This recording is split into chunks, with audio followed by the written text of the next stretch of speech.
গল্প নাকফুল, লেখায় মিম। আজ আমার সবচেয়ে কাছের ছোটবেলার বান্ধবী নিপার গায়ে হলুদ। আমি তো দুদিন আগে এসে পড়েছি, বেস্ট ফ্রেন্ড বলে কথা। খুব হইচই করছি। ছোট থেকেই সাজগোজ খুব বেশি একটা পছন্দ না আমার, তাই আজও তেমন সাজিনি। একটা লাল জামদানি শাড়ি পরেছি, খোপায় বেলি ফুল, চোখে কাজল, হালকা লিপস্টিক আর একটা ছোট লাল টিপ। কম সাজগোজ করলে হই হুল্লোড় করতেও একটু সুবিধা হয়। ছেলেপক্ষের লোকজন এসেছে নিপাকে হলুদ দিতে। আমরা সব মেয়েরা গেলাম তাদের বরণ করতে। আমার হাতে ছিল টুথপিকে আটকানো আঙুরের প্লেট। সবাইকে একটা করে আঙুর হাতে দিচ্ছি। তো সেখানে বরপক্ষের গায়ে হলুদের ডালা হাতে এক যুবকের আগমন ঘটল। আর সবার মতো আমিও তার হাতে আঙুর দিতে চাইলাম। সে হাতে না নিয়ে মুখা করলো, মানে সে চাচ্ছে আমি তাকে আঙুরটা খাইয়ে দেই। আমি কাউকে খাইয়ে দিতে পারবো না। আর সবার মতো এটা আপনাকে হাতে নিতে হবে। কিভাবে নিব বলুন তো? আমার হাত দুটো তো ডালা ধরে রাখতে খুব ব্যস্ত। ডালাটা তো আপনি এক হাতে নিতে পারেন। এটা তো আর আহামরি ভারী জিনিস না যে আপনি এক হাতে ধরতে পারবেন না। আমি বড্ড বেশি দুর্বল, গায়ে এত জোর নেই, তাই দুই হাতে ধরে রেখেছি। সোজাসুজি বললেই তো পারেন আপনি আমার হাত থেকে খেতে চাইছেন। বুঝিয়ে যেহেতু ফেলেছেন তাহলে কথা বাড়াচ্ছেন কেন? খাইয়ে দিলেই তো পারেন। ঢং করার আর জায়গা পান না, তাই না? ঢং আমি কোথায় করলাম? ঢং তো আপনি করছেন। কখন থেকে দাঁড়িয়ে আছি একটা আঙুর খাওয়ার জন্য, অথচ আপনি কথা পেঁচিয়ে যাচ্ছেন। আমি কিছু বলতে যাব এমন সময় নিপার ননাস আমাকে বলল, আরে মাইশা, এটা আমাদের ফুফাতো ভাই হাসিব। সম্পর্কে তো তোমার বেয়াই হয়। বিয়েতে বেয়াই বেআইনদের মধ্যে একটু আটটু দুষ্টুমি না হলে কি চলে নাকি? একটা আঙুরই তো তোমার হাতে খেতে চাইছে বেচারা। দাও, খাইয়ে দাও। কি আর করা? বান্ধবীর ননাস যেহেতু বলেছে, পালন তো তাহলে করতেই হয়। আমি তাকে খাওয়াতে গেলাম, সে মুখটা সরিয়ে নিয়ে বলল, উহুম, এভাবে মুখ কালো করে খাওয়ালে আমি খাবো না। এতক্ষণ যেভাবে হাসি মুখে দাঁড়িয়ে সবাইকে আঙুল দিচ্ছিলেন ঠিক সেভাবে হেসে আমাকে খাওয়াতে হবে। এত ঢং না করে যেভাবে খাওয়াচ্ছি সেভাবে খেয়ে নিন। এই কথা বলার সাথে সাথে তিনি নিপার ননাসকে ডেকে বললেন, রুনা আপা দেখো না, কেমন পেঁচার মতো মুখ করে খাওয়াচ্ছে। আমিও আবার কম কিসে? সেই কথা বলার সাথে সাথে আমি আমার সবকটা দাঁত বের করে বললাম, আপা বেয়ে বেয়েনের মাঝে তো কত দুষ্টুমি চলে, তাই আমিও দুষ্টুমির ছলে মুখটা একটু পেঁচার মতো করেছি, এই আর কি। সে আঙুরটা মুখে নিয়ে আস্তে করে আমার কাছে এসে বলল, পাজি মেয়ে, আমি জানি তুমি সত্যি পেঁচার মতো মুখ করেছ। ভালো হয়েছে, বুঝেছেন? এখন যান এখান থেকে। পুরো অনুষ্ঠান জুড়ে এই লোকটা আমার দিকে তাকিয়েছিল। কিছুক্ষণ পর পরই তাকাচ্ছিল আর মুখিয়ে হাসছিল। উনার যন্ত্রণায় ভালোভাবে হই হুল্লোড়টা করতে পারলাম না। করব কিভাবে? এমন করে কেউ হা করে তাকিয়ে থাকলে কি হই হুল্লোড় করা যায় নাকি? হই হুল্লোড় থাক দূরের কথা, স্বাভাবিক নড়াচড়া করতেও তো কেমন সংকট বোধ হয়। সবাইকে খাবার সার্ভ করা হয়েছে। আমি খেতে বসিনি। আমরা বান্ধবীরা পরে খেতে বসবো নিপার সাথে। আমরা সব বান্ধবীরা একসাথে বসে কথা বলছি এমন সময় তিনি দুহাতে বিরিয়ানির প্লেট নিয়ে এসে আমার সামনে দাঁড়ালেন। আমি তোমার সাথে খাবো, কিন্তু আমি তো এখন খাবো না। ঠিক আছে, তাহলে তোমার সাথে পরেই খাবো। আপনি কেন আমার জন্য ওয়েট করবেন? প্লিজ খেয়ে নিন আপনি, আমার দেরি হবে খেতে। আমরা নিপার সাথে খাবো। ঠিক আছে, তখনই আমি খাবো। আরে আপনি এত জেদ করছেন কেন? জেদ কোথায় করলাম? তোমার সাথে বসে খেতে চাইছি, এটা কি জেদ হলো? আমার খুব ইচ্ছে হচ্ছে তোমার সাথে বসে খেতে। প্লিজ না করো না মাইশা, আমি তো শুধু একসাথে বসে খেতেই চাইছি। আমাকে খাইয়ে দাও আর দিতে বলছি না। উনি আমাকে এমন ভাবে রিকোয়েস্ট করছেন, কিভাবে না করবো খুঁজে পাচ্ছি না। তার উপর বান্ধবীরা ইশারা দিল আমি যেন রাজি হয়ে যাই। আমি আর কোনো সাত পাঁচ না ভেবে রাজি হয়ে গেলাম। আমি উনাকে হ্যাঁ বলার পর উনি 1,2 লাখ টাকার এক হাসি দিলেন।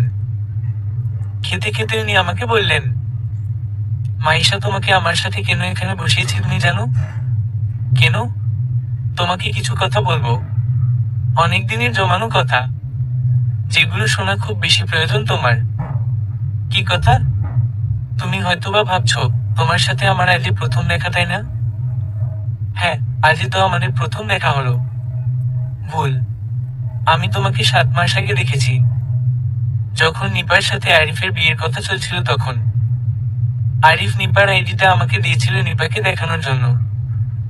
সেখানে নিপার সাথে তোমার ছবি দেখতে পাই। ছবিটাতে তুমি একটা কালো শাড়ি পরেছিলে, চোখে কাজলের কালো টিপ, কানে ছোট ঝুমকা। আর সবচেয়ে আকর্ষণীয় জিনিস, তোমার নাকের ওই সাদা পাথরের ফুলটা, যেটা তোমার সৌন্দর্য এত বেশি বাড়িয়ে তুলেছে, সেটা আমাকে তোমার প্রতি অনেক বেশি দুর্বল করে দিয়েছে। তোমাকে যে নাক ফুলে কি পরিমাণ সুন্দর দেখায় তা তোমাকে বলে বুঝাতে পারবো না। তোমার পুরো মুখে আমার নজর বারবার তোমার নাকের উপর চলে যায়। মানে কিভাবে বুঝিয়ে বলবো তোমাকে? কিভাবে বললে তুমি বুঝবে? আমি জীবনে অনেক মেয়েকে দেখেছি নাকফুল পরতে, কিন্তু নাকফুলে একটা মেয়ের সৌন্দর্য এত বেড়ে যেতে পারে, একটা মেয়েকে এত সুন্দর দেখাতে পারে, তা আমি তোমাকে দেখার পর জেনেছি। প্রথম দেখাতেই তোমাকে ভালোবেসে ফেলেছি মাইশা। প্রতিদিন তোমার প্রোফাইলে আমি ঘুরি, প্রতিদিন ঘুমানোর আগে তোমার ছবি দেখাটা আমার অভ্যাসে পরিণত হয়েছে। কতবার যে তোমার নাকটা জুম করে দেখি তার হিসেব নেই। তোমাকে না দেখে ঘুমাতে গেলে এখন আমার ঘুমই আসে না। প্রায় তোমার ভার্সিটির সামনে দাঁড়িয়ে থাকি তোমাকে দেখার জন্য। তোমাকে এই 7টা মাস আড়াল থেকে দেখেই গেছি, কখনো সামনে আসেনি। তুমিও হয়তোবা লক্ষ্য করনি, কেউ একজন তোমাকে আড়াল থেকে দেখে, গভীর মনোযোগ সহকারে দেখে। আমি আর তোমাকে আড়াল থেকে দেখতে চাই না। অনেক দেখেছি আর না, এবার সামনাসামনি দেখতে চাই, আজীবন পাশাপাশি থাকতে চাই। রাতে তোমার ছবি না, তোমাকে রেখে ঘুমাতে চাই। আমি তোমাকে বিয়ে করতে চাই মাইশা। উনার কথা শুনে আমি পুরাই তো মেরে গেলাম। বলে কি এই লোক এতদিন ধরে আমাকে ফলো করছে, অথচ আমি জানি না। এখন আবার হুট করে এসে বলছে আমাকে বিয়ে করবে। মানে হয় এসবের? কি হলো? খাওয়া ফেলে আমার দিকে হা করে তাকিয়ে আছো কেন? খাওয়া শেষ করো। বিরিয়ানি ঠান্ডা হয়ে গেলে খেতে ভালো লাগবে না। আপনি এত সিরিয়াস একটা কথা কত স্বাভাবিকভাবে বলে ফেললেন। আবার আমাকে বলছেন আমি কেন খাওয়া বন্ধ করেছি। আরে আমার খাওয়া বন্ধ করাটাই তো স্বাভাবিক। আপনি এতক্ষণ যা কিছু আমাকে বলেছেন সেসব শোনার জন্য আমি মোটেই প্রস্তুত ছিলাম না। তাই আমি আপনার মতো স্বাভাবিকভাবে বিষয়টা নিতে পারছি না। আমি তো তোমাকে অস্বাভাবিক কিছু বলিনি যে তুমি স্বাভাবিকভাবে নিতে পারছো না। বিয়ে, ভালোবাসা, এসব কিছু তো মানুষের জীবনেরই একটা অংশ। হ্যাঁ আমি জানি এসব আমাদের জীবনেরই একটা অংশ। তাছাড়া আপনি যা বলেছেন সেগুলো স্বাভাবিক কথাই বলেছেন, কিন্তু আপনার কথাগুলো বলার ধরনটা খুবই অস্বাভাবিক ছিল। ওহ, বুঝেছি এবার। আমার প্রপোজ করার ধরনটা তোমার পছন্দ হয়নি, তাই না? হাতে ফুলের বদলে বিরিয়ানির প্লেট নিয়ে তোমাকে প্রপোজ করেছি, ব্যাপারটা সত্যিই খুব অস্বাভাবিক। আমি আসলে আপনাকে সেটা বুঝাতে চাইনি। তাহলে কি বুঝাতে চেয়েছো? উফ অফ, আমাকে আপনি অনেক কনফিউজ করে ফেলছেন। কনফিউজ হওয়ার মতো এখানে কিছুই হয়নি। তুমি আমাকে হ্যাঁ বলে দাও, তাহলেই তো সব কনফিউশন দূর হয়ে যায়। আপনার সাথে আর 1 সেকেন্ড বসে থাকলে আমি পাগল হয়ে যাব। এই কথা বলে আমি চলে আসলাম। বড় আপা বিষয়টা এতক্ষণ ধরে লক্ষ্য করছিলেন আমি যে ওই ছেলেটার সাথে কথা বলছি আর খাচ্ছি। আপা আমাকে ডাকলো। আপার সাথে ছোটবেলা থেকেই সব কথা শেয়ার করতাম। আপা বলতে গেলে আমার বেস্ট ফ্রেন্ড। আমি আপার কাছে গেলাম, আমার সাথে বান্ধবীরা এলো।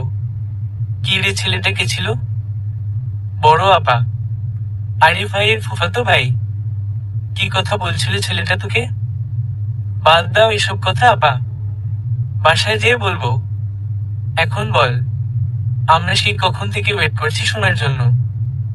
আনিকা, এখনই শুনতে হবে? হ্যাঁ এখনই বলবি। টুম্পা, ওদেরকে সব কথা বললাম। সব শুনে আপা বলল, ছেলেটা দেখতে শুনতে তো ভালোই।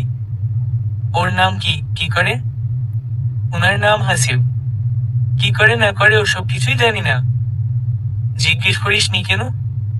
ওর কথা বার্তা শুনে তো মনে হচ্ছে ছেলেটা ভালোই, কারণ ও তোকে সরাসরি বিয়ে করবে বলছে। এখনকার যুগের ছেলেরা তো বিয়ে করতে চায় না, এরা তো শুধু প্রেম করতে চায়। আপু একদম ঠিক কথা বলেছেন। এই মাইশা, তুই উনার সম্পর্কে দু একটা কথা তো জিজ্ঞেস করতে পারতি। তুই বুঝতে পারছিস না ব্যাপারটা? হুট করে কেউ এসব কথা বললে কি মাথা ঠিক থাকে নাকি তুই বল? এসব শোনার পর তো মনে হচ্ছিল আমার কান বন্ধ হয়ে আসছে। ওই দেখ এখনো তোর দিকে তাকিয়ে আছে। আচ্ছা দাঁড়া, আমি আর তোর দুলাভাই ছেলেটার সাথে কথা বলে আসি। না, তুই একদম যাবি না আপা। এত গায়ে পড়ে কথা বলার খোঁজ নেওয়ার কোনো প্রয়োজন নেই। এখানে গায়ে পড়ে কথা বলার কি হলো? ছেলেটাকে দেখে তো আমার ভালোই লাগছে। তোকে কিন্তু আমি না করছি। এখানে আমরা বিয়ের অনুষ্ঠানে এসেছি। অনুষ্ঠানটাকে ভালোভাবে এনজয় করি। হাসিবের চ্যাপ্টারটা অনুষ্ঠান পর্যন্তই সীমাবদ্ধ। এরপর আর ওকে খুঁজেও পাওয়া যাবে না। বিয়ের অনুষ্ঠানে এমন টুকটাক প্রপোজ করা করি ভাই। পিছন থেকে হাসিব এসে বললেন, মাইশা তুমি কিন্তু আমার কথাগুলো খুব হালকাভাবে নিচ্ছ। আমি কিন্তু তোমাকে টুকটাক প্রপোজ করিনি। হতে পারে আমি তেমন প্রিপারেশন নিয়ে হাঁটু গেড়ে প্রপোজ করিনি। প্রপোজটা হুট করে করেছি। তার মানে তো এই না যে তুমি এটাকে টুকটাক প্রপোজ বলবে। আমি কিন্তু তোমার সাথে প্রেম করতে চাইনি, বিয়ে করতে চেয়েছি। এটা কোনো ছোটখাটো বিষয় না মাইশা। আপনি আবার এসেছেন আমার মাথাটা নষ্ট করার জন্য? হ্যাঁ এসেছি। দূর থেকে দেখছিলাম তোমার বড় বোন আমাকে নিয়ে কিছু একটা তোমাকে বলছে। আমার কাছে কেন যেন মনে হলো উনি আমার সাথে কথা বলতে চাইছে। তাই চলে এলাম কথা বলতে। কি আবার ঠিক বলছি তো? তুমি কিভাবে জানো আমি মাইশার বড় বোন? আমি আপনাদের সম্পর্কে সবকিছু জানি। এমন কোনো কথা বাদ নেই যে আমি জানি না। আটঘাট বেঁধেই আমার বোনের কাছে এসেছো দেখা যায়। হুমটা বলতে পারেন। আসুন কোথাও বসি। এসব গুরুত্বপূর্ণ কথা তো আর দাঁড়িয়ে বলা যায় না। আমরা একটা কর্নার টেবিলে বসলাম। আপা বলল, তুমি নাকি মাইশাকে বিয়ে করতে চাইছো? জি। ভালো কথা। তো তোমার সম্পর্কে কিছু বলো। কে তুমি? কি করো? পরিবারে কে কে আছে? আমি হাসিব। একটা মাল্টিমিডিয়া কোম্পানিতে চিফ এক্সিকিউটিভ হিসেবে কর্মরত আছি। মাসে 50,000 টাকা স্যালারি পাই। 2004 সালে এস সি পাশ করেছি। মাইশার সাথে আমার বয়সের ব্যবধান 8 বছরের, যা বিয়ে করার জন্য একদম পারফেক্ট। পরিবারে বাবা নেই, উনি মারা গেছেন। এছাড়া আমার মা আছেন, একজন বড় ভাই আছে, দুজন বোন আছে আর দুজনেরই বিয়ে হয়ে গেছে। ভাইয়েরও বিয়ে হয়ে গেছে। ভাইয়ের ভাইয়ের বউ রাজশাহী আলাদা বাসায় থাকে। বাবা আমাদের জন্য ঢাকার 3 রুমের ছোট্ট একটা বাড়ি রেখে গেছেন। সেই বাড়িতে মা আর আমি থাকি। আমার সংসারে কোনো ঝামেলা নেই। মাইশা আমার সংসারে একাই রাজত্ব করবে, তাই কারো সাথে ঝগড়া, মন কষাকষি হওয়ারও সুযোগ নেই। যে টাকা বেতন পাই তা দিয়ে দিব্যি সংসার খরচ, হাত খরচ সব চলে যাবে। আমি আপনার বোনকে অনেক বেশি ভালোবাসি, আজীবন ভালোবাসবো।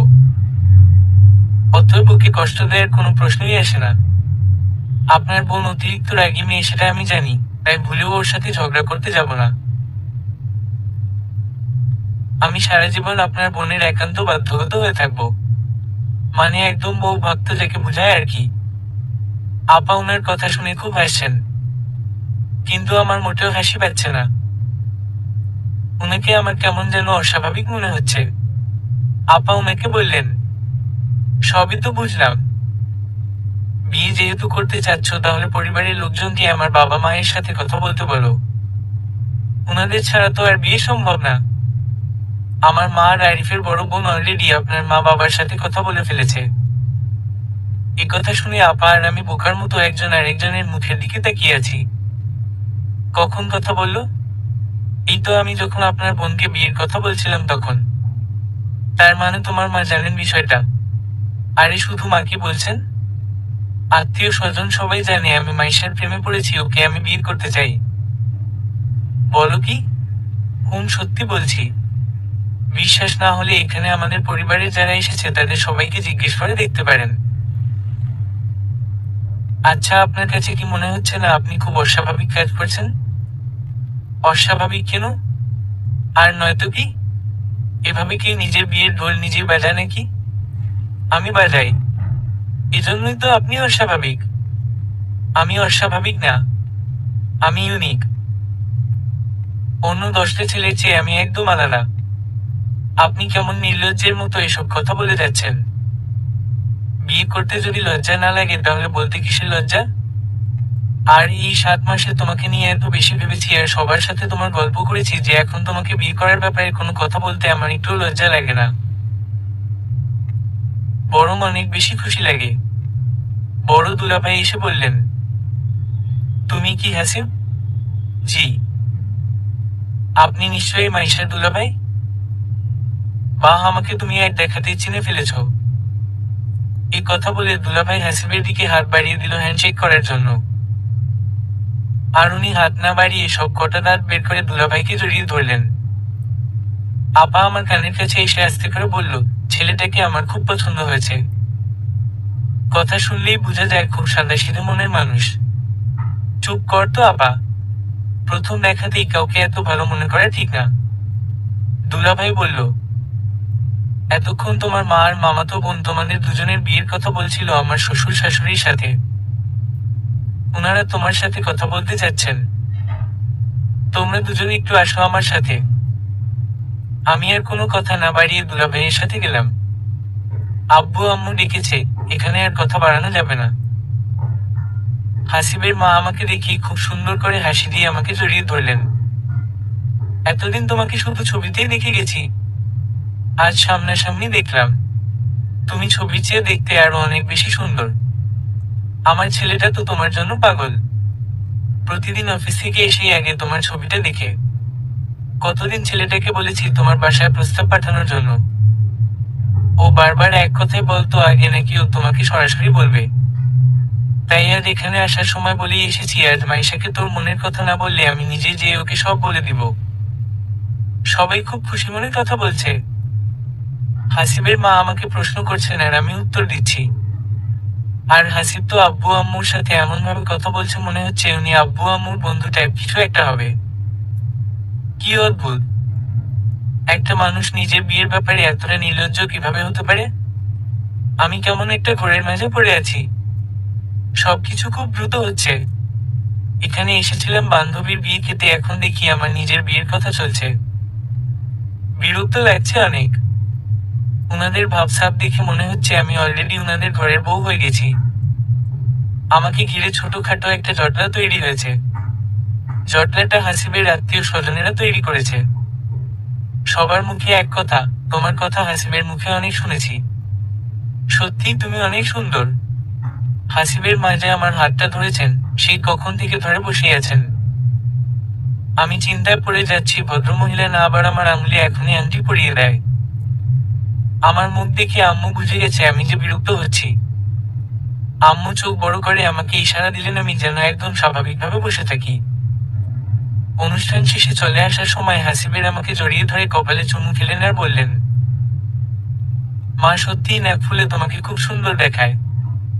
আমার পাশ দিয়ে হাসিব যেতে যেতে বলল,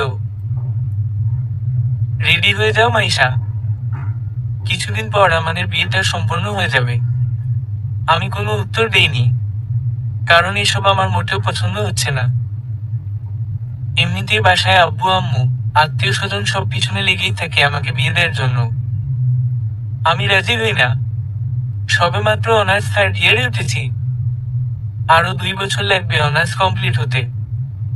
এখন বিয়ে করে ফেললে পরে যদি ওনারা আমাকে পড়ালেখা না করে তখন আমার এত বছরের কষ্টটাই বিফলে যাবে। ধুর, কিচ্ছু ভালো লাগছে না। নিপাদের বাড়িতে আজ আর থাকিনি, চলে এসেছি। কারণ বাসায় এই বিয়ে নিয়ে কি কথা হবে না হবে সব তো আমাকে জানতে হবে। আব্বু আপা দুলাভাইকে সাথে করে নিয়ে এসেছেন এই ব্যাপারে কথা বলবেন বলে। বাসায় এসেই আব্বু আমার বড় চাচাকে ফোন করলো হাসিব সম্পর্কে জানার জন্য। কারণ আমার বড় চাচার বাসা হাসিবদের এলাকায়। খোঁজ নিয়ে জানতে পারলো আমার বড় চাচার ছেলে আর হাসিব ক্লাসমেট ছিল। ওনারা খুবই ভালো মানুষ। সেখানে বিয়ে হলে আমার সুখের কোনো শেষ থাকবে না। ব্যাস, আমার বাবা মায়ের খুশি আর কে দেখে। আমার বড় ভাইকে দুলাভাই বিদেশে ফোন দিয়ে জানালো সব। আমার ভাই হ্যাঁ বলে দিয়েছে। আমার ঘরের লোকজনদের খুশির মাত্রা আর আমার দুশ্চিন্তার মাত্রা আরো দ্বিগুণ হয়েছে। আম্মু বলল, ছেলেটাকে আমার খুব পছন্দ হয়েছে। বিশেষ করে ওর মাটাকে আমার আরো বেশি পছন্দ হয়েছে। নিশ্চিন্তে ওই ঘরে আমার মেয়েটাকে দিতে পারবো। হ্যাঁ আম্মু, ছেলের মা খুব সহজ সরল। মাইশার ওই সংসারে কোনো সমস্যাই হবে না। আমার মা আর বোন আমার দুই পাশে এসে বসেছে। এরা বসে বসে আমার ভবিষ্যৎ সুখ বর্ণনা করছে আর কিছুক্ষণ পর পর আমার গালে চুমু খাচ্ছে। মানে এমন একটা অবস্থা হয়েছে, ওরা গায়ে হলুদের অনুষ্ঠানে ঠোঁটে যে লিপস্টিক লেগিয়েছিল সমস্ত লিপস্টিক আমার গালে মেখে দিয়েছে। আম্মুকে বললাম, এখন বিয়ে করলে আমার পড়ালেখা। আমার কথা শেষ হওয়ার আগেই আম্মু আর আপা দুজনেই একসাথে বলে উঠল, এক থাপড়ে তোর গাল লাল করে ফেলবো বেয়াদব মেয়ে কোথাকার। দুনিয়াতে কি তুই একাই পড়ালেখা করিস? আর কেউ করে না বুঝি? বিয়ের পর পড়ালেখা করবি, এই এক পড়ার বাহানা করে কত বিয়ের প্রস্তাব ফিরিয়ে দিয়েছিস। আর না, এমন সোনায় সোহাগা প্রস্তাব আমি ফিরিয়ে দিতে দিব না। ছেলের মা কত ভালো, সংসারে আর কেউ নেইও, তুই একাই রাজত্ব করবি, তোকে আমরা এখানেই বিয়ে দিব। মাইশার আব্বু, তুমি হাসিবের মাকে ফোন দিয়ে হ্যাঁ বলে দাও। আসলেই এমন প্রস্তাব প্রতিটা মায়ের কাছে সোনায় সোহাগাই মনে হবে। কারণ প্রতিটা মা মেয়ে বিয়ে দেওয়ার সময় মেয়ের শাশুড়ি কেমন হবে, শ্বশুর বাড়িতে মেয়ের রাজত্ব কেমন করতে পারবে, এসব নিয়ে একটু বেশি চিন্তা করেন। আমার মায়ের তো এসব চিন্তা একদম ধুয়ে মুছে গেছে হাসিবের মাকে দেখে। আমার মাকে দেখে মনে হচ্ছে উনি আকাশে চাঁদ তারা সব পেয়ে গেছেন। আম্মু আর আপা আমাকে এখনো চুমু খাওয়া বন্ধ করেনি, কিছুক্ষণ পরপরই দিচ্ছে। আব্বু ফোন করে ওনাদের হ্যাঁ বলে দিয়েছে। খুব কান্না পাচ্ছে আমার। আমার বিয়ে হয়ে যাচ্ছে। আমি কখনো কল্পনাও করতে পারিনি সবকিছু এত দ্রুত হয়ে যাবে। সিদ্ধান্ত নিয়েছি ওদের সামনে কাঁদবো না, কারণ ওদের সামনে কেঁদে লাভ নেই। ওরা আমাকে বিয়ে দিবেই। সেখান থেকে উঠে এসে দরজা লাগিয়ে ইচ্ছামতো কাঁদছি। না, এই কান্নাতে মনের কষ্টটা বের হয়ে আসছে না, আরো জোরে কাঁদতে হবে। এজন্য বাথরুমে চলে গেলাম কাঁদার জন্য। বাথরুমের কল ছেড়ে কাঁদলে পানি পড়ার আওয়াজে কান্নার শব্দ শোনা যাবে না। বাথরুমে যেয়ে পানির কল ছেড়ে জোরে জোরে কাঁদতে লাগলাম। কান্নাকাটি শেষে মুখ ধুতে যেয়ে বেসিনের আয়নায় দেখতে পেলাম আমার ডান পাশের গাল লাল হয়ে আছে আর বাম পাশেরটা গোলাপি হয়ে আছে। এগুলো হলো আমার মা আর বোনের লিপস্টিকের রং, যা অতিরিক্ত চুমুর ফলে ওদের ঠোঁট ছেড়ে আমার গালে জায়গা করে নিয়েছে। ইচ্ছে হচ্ছে আম্মুকে এগুলো দেখিয়ে বলি, তোমাকে আর থাপ্পড় মেরে আমার গাল লাল করতে হবে না। অলরেডি চুমু দিতে দিতে তুমি আমার গাল লাল বানিয়ে ফেলেছ। ফ্রেশ হয়ে এসে ঘরের লাইট নিভিয়ে শুয়ে আছি, একটুও ঘুম আসছে না।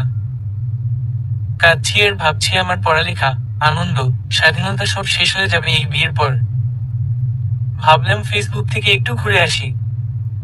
বিয়ের পর তো বোধহয় ফেসবুক চালানোরই সময় পাবো না। মোবাইলটা হাতে নিয়ে দেখলাম একটা আননোন নম্বর থেকে 5টা মিস কল উঠে আছে। একটু অবাক হলাম, এটাতে আমাকে কে ফোন করবে? আমাকে তো কেউ কখনো এটাতে ফোন করে না। যাই হোক, সেসব নিয়ে বেশি একটা মাথা ঘামিয়ে লাভ নেই, কারণ মাথা ঘামানোর জন্য এর চেয়ে বড় বিষয় আমার জীবনে ঘটে যাচ্ছে। 10 মিনিট সেই নম্বর থেকে ফোন এলো। হ্যালো, কোথায় ছিলে এতক্ষণ? সেই কখন থেকে ফোন দিচ্ছি। কে আপনি? কি ব্যাপার, তোমার কণ্ঠটা এমন ভার ভার কেন মনে হচ্ছে? তুমি কি কাঁদছো?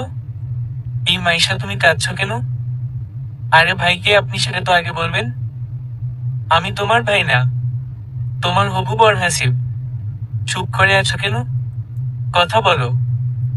আমার নম্বরটা জোগাড় করে ফেলেছেন দেখা যায়। তোমার নম্বর আমি আরো 4 মাস আগে পেয়েছি, কিন্তু কখনো ফোন দেইনি। আসলে সাহসটাই করতে পারিনি ফোন দেয়ার।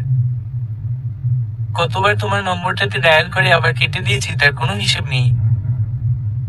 বুঝলাম। আমার মাথায় একটা বিষয় ঢুকছে না, আপনি এতগুলো মাস ধরে আমাকে ফলো করছেন, আমাকে ভালোবাসেন, কিন্তু এতদিন আমাকে জানাননি কেন? আমি একদম সাহস করতে পারিনি তোমাকে মুখোমুখি এসে এসব কথা বলার। তাহলে আজকে বললেন কিভাবে? তোমাকে এতদিন দূর থেকে দেখেছি, কিন্তু কখনো এতটা কাছ থেকে দেখিনি যতটা আজ দেখেছি। তুমি যখন আমাদের বরণ করার জন্য দাঁড়িয়েছিলে তখনই তোমাকে কাছ থেকে দেখতে পাই। তোমার আমার মাঝে এক হাত পরিমাণ দূরত্বও ছিল না। তোমাকে এত কাছ থেকে দেখার পর জানি না কোত্থেকে এত সাহস আমার মধ্যে চলে এলো। এতটাই সাহস এসে পড়েছে যে শুধু আমাকেই না পুরো পরিবারকেই সব বলে দিয়েছেন। কি করব বলো? তোমাকে দেখার পর তোমাকে আমার করে নেওয়ার ইচ্ছাটা এত বেশি বেড়ে গিয়েছিল যে আমি আর তোমার মা বাবাকে না জানিয়ে থাকতে পারিনি। জানো, আর তোমার নাকটা একটাবারের জন্য আমার খুব ছুঁয়ে দেখতে ইচ্ছে হচ্ছিল। জানি না তোমার নাক ফুলটা আমাকে এত বেশি কেন টানে। তাহলে এক কাজ করি, নাক ফুলটা অন্য কাউকে দিয়ে দেই। যাকে দিব আপনি না হয় তাকে বিয়েটা করেন। আমার পিছু ছেড়ে দিন প্লিজ। এটা কেমন কথা হলো? তুমি অন্য কাউকে দিলেই কি আমি ওই মেয়েকে বিয়ে করব নাকি? এটা শুধুমাত্র তোমার নাকেই মানায় মাইশা। এটা শুধুমাত্র তোমার সৌন্দর্যই বাড়ায়। অনেক রাত হয়েছে, আমি ঘুমাবো। আমি ফোনটা কেটে দিলাম। রাগে গা জ্বলে যাচ্ছে আমার। বহু শখ করে নাক ফুলটা কিনেছিলাম। কে জানতো এটাই আমার এত বড় ক্ষতির কারণ হয়ে দাঁড়াবে। কেনে যে নাক ফুটো করতে গেলাম। আর এটা কেমন পাগল, নাক ফুল দেখে কেউ কারো প্রেমে পড়ে নাকি? বিয়ে তো আমার হবেই, এই লোকের সাথেই হবে, খুব শীঘ্রই হবে। আমি যদি কাঁদতে কাঁদতে মরেও যাই তবুও আমাকে আব্বু আম্মু বিয়ে দিবেই। অতএব কান্নাকাটি করে কোনো লাভ নেই। বিয়ের আর যে কটা দিন বাকি আছে সে কটা দিন না হয় খুব আনন্দ করে কাটাই। বিয়ের পর তো আর হই হুল্লোড় করতে পারবো না। শ্বশুর বাড়ি বলতে কথা, শ্বশুর বাড়িতে তো আর নিজের মতো করে চলা যায় না। কাল নিপার বিয়ে। নিপার বিয়েটাই বোধ হয় আমার অবিবাহিত জীবনের শেষ বিয়ে, যেটাকে আমি মন খুলে উপভোগ করতে পারবো। কাল আমি খুব হই হুল্লোড় করবো। আমার বিয়ের কথা আমি কাল মাথায় আনবো না। কাল ভোরেই নিপাদের বাসায় চলে যাব। পরদিন ভোর 5:30টায় ঘুম থেকে উঠে ফ্রেশ হয়ে রেডি হয়ে 6:30টায় বাসা থেকে বের হলাম। আসার সময় আম্মু বারবার বলছিল নাস্তা করে যেতে, কিন্তু আমি শুনিনি। কেন শুনবো? ওরা কি আমার কথা রেখেছে যে আমি ওদের কথা শুনবো? রিকশায় বসে আছি, মৃদু শীতল বাতাস গায়ে এসে লাগছে। কি যে ভালো লাগছে। রিকশার হুডটা ফেলে দিলাম যাতে বাতাসটা আর একটু ভালো মতো উপভোগ করতে পারি। রাস্তায় কোনো যানজট নেই, শোরগোল নেই। মনে হচ্ছে পুরো রাস্তাটার মালিক আমি একা। ইসোস, এমন করে যদি ঘুরে বেড়াতে পারতাম সব সময়। কিন্তু সে ভাগ্য কি আর আছে? বিয়ে হয়ে যাচ্ছে আমার। ধুর, আমিও যে কিনা। গতকাল রাতেই না সিদ্ধান্ত নিয়েছি এই বিয়ে নিয়ে আর একটুও ভাববো না। তবুও ভাবছি এসব আজে বাজে কথা। নিপাদের বাসায় পৌঁছালাম। আন্টি আমাকে দেখে টেনে নিয়ে গেলেন ওনার রুমে। আমার পিছন পিছন নিপাও এলো। কি রে, তোর বিয়ের গাড়ি কতটুকু এগুলো? এগুলো কি বলছো আন্টি? বলো যে পৌঁছে গেছে। বান্ধবী, আঙ্কেল আন্টি বলে দিয়েছে। গতকাল রাতেই বলে দিয়েছে। যাক, ভালোই হলো আমার মেয়ে আর তুই এখন শুধু বান্ধবী না, এখন তোরা সম্পর্কে যা হয়ে যাবি। তুমি মনে হচ্ছে খুব খুশি। ওমা, খুশি হব না? কিন্তু তোকে দেখে মনে হচ্ছে তুই খুশি না। ঠিক বলেছ, আমি একদম খুশি না। কেন খুশি না? হাসিব কত ভালো একটা ছেলে। লম্বা, সুন্দর, ভালো জব করে, ভদ্র, তোকে কত ভালোবাসে। এমন সব দিক মিলিয়ে পাত্র খুঁজে পাওয়া যায় নাকি? হ্যাঁ, ছেলেটা একটু শ্যামলা কিন্তু চেহারা তো সুন্দর। এমন ছেলে ভাগ্য জোরে মেলে। উফ আন্টি, আমি কি বলেছি ছেলে খারাপ? এখন আমি বিয়ে করতে চাচ্ছি না। বুঝো না কেন, এখন বিয়ে করলে আমার পড়ালেখা বন্ধ হয়ে যাবে। এত কষ্ট করে এতগুলো বছর পড়ালেখা করলাম, এখন এই বিয়ের জন্য গ্রাজুয়েশনটা কমপ্লিট করা হবে না। একদম তীরে এসে তরি ডুবে যাচ্ছে। এটা কি মেনে নেওয়া যায় তুমি বলো? তো কি হয়েছে? বিয়ে তো আমিও করছি। কই, আমার তো পড়ালেখা বন্ধ হবে না। তুই শুধু শুধু চিন্তা করছিস। তোকে পড়াবে তার মানে তো এই না যে আমাকে পড়ালেখা করাবে। তাছাড়া হাসিবকে তো আমি ঠিক মতো জানতেই পারলাম না। সবকিছু কত দ্রুত হয়ে যাচ্ছে, তাই এসব আমার মেনে নিতে কষ্ট হচ্ছে। আরে এসব কিচ্ছু না, আস্তে আস্তে দেখবি সব ঠিক হয়ে যাবে। অনেক কথা হয়েছে, এখন আমাকে খেতে দাও, ক্ষুধা লেগেছে প্রচুর। আমি আর নিপা একসাথে বসে খাচ্ছি আর মনে মনে ভাবছি আজ বিয়েতে ইচ্ছা মতো লাফালাফি করব। আমার লাফালাফি দেখে হাসিবের মা নিজ থেকেই বিয়ে ক্যান্সেল করে দিবেন, কারণ কোনো মা তার ছেলের জন্য চঞ্চল মেয়ে পছন্দ করেন না। তারা বরাবরই শান্তশিষ্ট মেয়ে পছন্দ করেন। এখন দেখা যাক আমার লাফালাফি কতটুকু কাজে আসে। খাওয়া শেষে সবাই মেয়েরা মিলে আবার নিপাকে হলুদ মাখিয়ে গোসল করালাম। ভালোই মজা লাগছে ওর বিয়েতে। আমি বুঝি না আরেকজনের বিয়ে দেখতে আমার এত আনন্দ লাগে, অথচ আমার নিজের বিয়ের ব্যাপারে এত কষ্ট আর রাগ কেন লাগে। 10টার দিকে নিপাকে নিয়ে পার্লারে গেলাম। আজ নিপার সাথে আমিও সাজবো। জীবনে কোনোদিন পার্লারে সাজিনি, কিন্তু আজ সাজবো। তবে হ্যাঁ, বেশি সাজবো না। যিনি সাজাবেন তাকে বলেছি আমাকে কম করে সাজাতে, কিন্তু সুন্দর করে সাজাতে। মোটামুটি কাজ করা গাঢ় সবুজ রঙের কাতান শাড়ি পরেছি আজকে। খোপায় রজনীগন্ধার মালা লাগিয়েছি, একটু ভারী গয়নাও পরেছি। মহিলা একদম আমার মনমত করে আমাকে সাজিয়ে দিয়েছেন। আয়নায় বারবার নিজেকে দেখছি। নিপা হেসে বলল, হয়েছে তো, আর কত দেখবি নিজেকে, এবার থামো। সাজগোজের পালা শেষে কমিউনিটি সেন্টারে গেলাম। আধা ঘন্টা পর বর পক্ষ এলো। ব্যাস, আমিও শুরু করে দিলাম হই হুল্লোড় করা। গেইটে নিপার বরকে আটকে দিয়েছি। আমাদের দাবিকৃত টাকা ছাড়া ওনাকে যেতে দিব না। আজ গেইটে সবচেয়ে বেশি চেঁচামেচি আর দুষ্টুমি আমিই করেছি। আশ্চর্যের বিষয় হচ্ছে হাসিব একটা কথাও বলেনি ছেলের পক্ষ থেকে। ও দূরে দাঁড়িয়ে আমাকে দেখছে আর মুখি হাসছে। টাকা উদ্ধার শেষে নিপার বরকে ভেতরে নিয়ে গেলাম। খুব দুষ্টুমি করছি, বিশেষ করে হাসিবের মায়ের সামনে আরো বেশি করে করছি। আম্মু আমাকে চোখ গরম করে ইশারা দিলেন যাতে আমি চুপচাপ বসে থাকি। কে শোনে কার কথা? আমি আমার মতো দুষ্টুমি করেই যাচ্ছি। হাসিবের মা আমাকে ডেকে পাশে বসালেন। মা, গতকাল তোমাকে দেখে আমি ভেবেছিলাম তুমি হয়তো অনেক চুপচাপ, কিন্তু আজ দেখছি তুমি খুব চঞ্চল। দেখে খুব ভালো লাগছে। মনে হচ্ছে এতদিনে আমার ঘরে প্রাণ ফিরে আসবে, কারো হাসির আওয়াজ পাওয়া যাবে, কথার আওয়াজ পাওয়া যাবে। জানো, আমার মেয়েগুলো বিয়ে দেওয়ার পর থেকে আমার ঘরের সব হাসি আনন্দ মুছে গেছে। ঘরটাকে একদম মরা লাগে। ওরা বছরে দুবার আমার বাড়িতে আসে 5-6 দিনের জন্য। ওরা যতদিন থাকে ততদিন বাড়িটাকে ঘর বলে হয়। এছাড়া সারা বছর মরুভূমির মতো লাগে। শোনো মেয়ে, আমার বাড়িতেও তুমি ঠিক এমন দুষ্টুমি আনন্দ করে বেড়াবে। তোমার এই রূপেই তোমাকে আমার অনেক বেশি ভালো লাগছে। খুব অবাক লাগছে ওনার কথা শুনে। ওনার মতো এমন চিন্তাধারার মানুষ আছে এই পৃথিবীতে। আম্মু আমাকে আড়ালে নিয়ে যেয়ে বললেন, দেখেছিস হাসিবের মা কত ভালো। এমন শাশুড়ি পাওয়া যায় নাকি আজকাল। আমরা যা করছি সব তোর ভালোর জন্যই করছি। আমি বড্ড দ্বিধায় পড়ে আছি দুটো বিষয় নিয়ে। প্রথমত, হাসিবের মা এতক্ষণ আমাকে যা বললেন, আসলেই কি এমন চিন্তাধারার লোক পৃথিবীতে আছে? উনাকে কেমন যেন একটু বেশি ভালো মনে হচ্ছে। আসলেই কি উনি এতটা ভালো?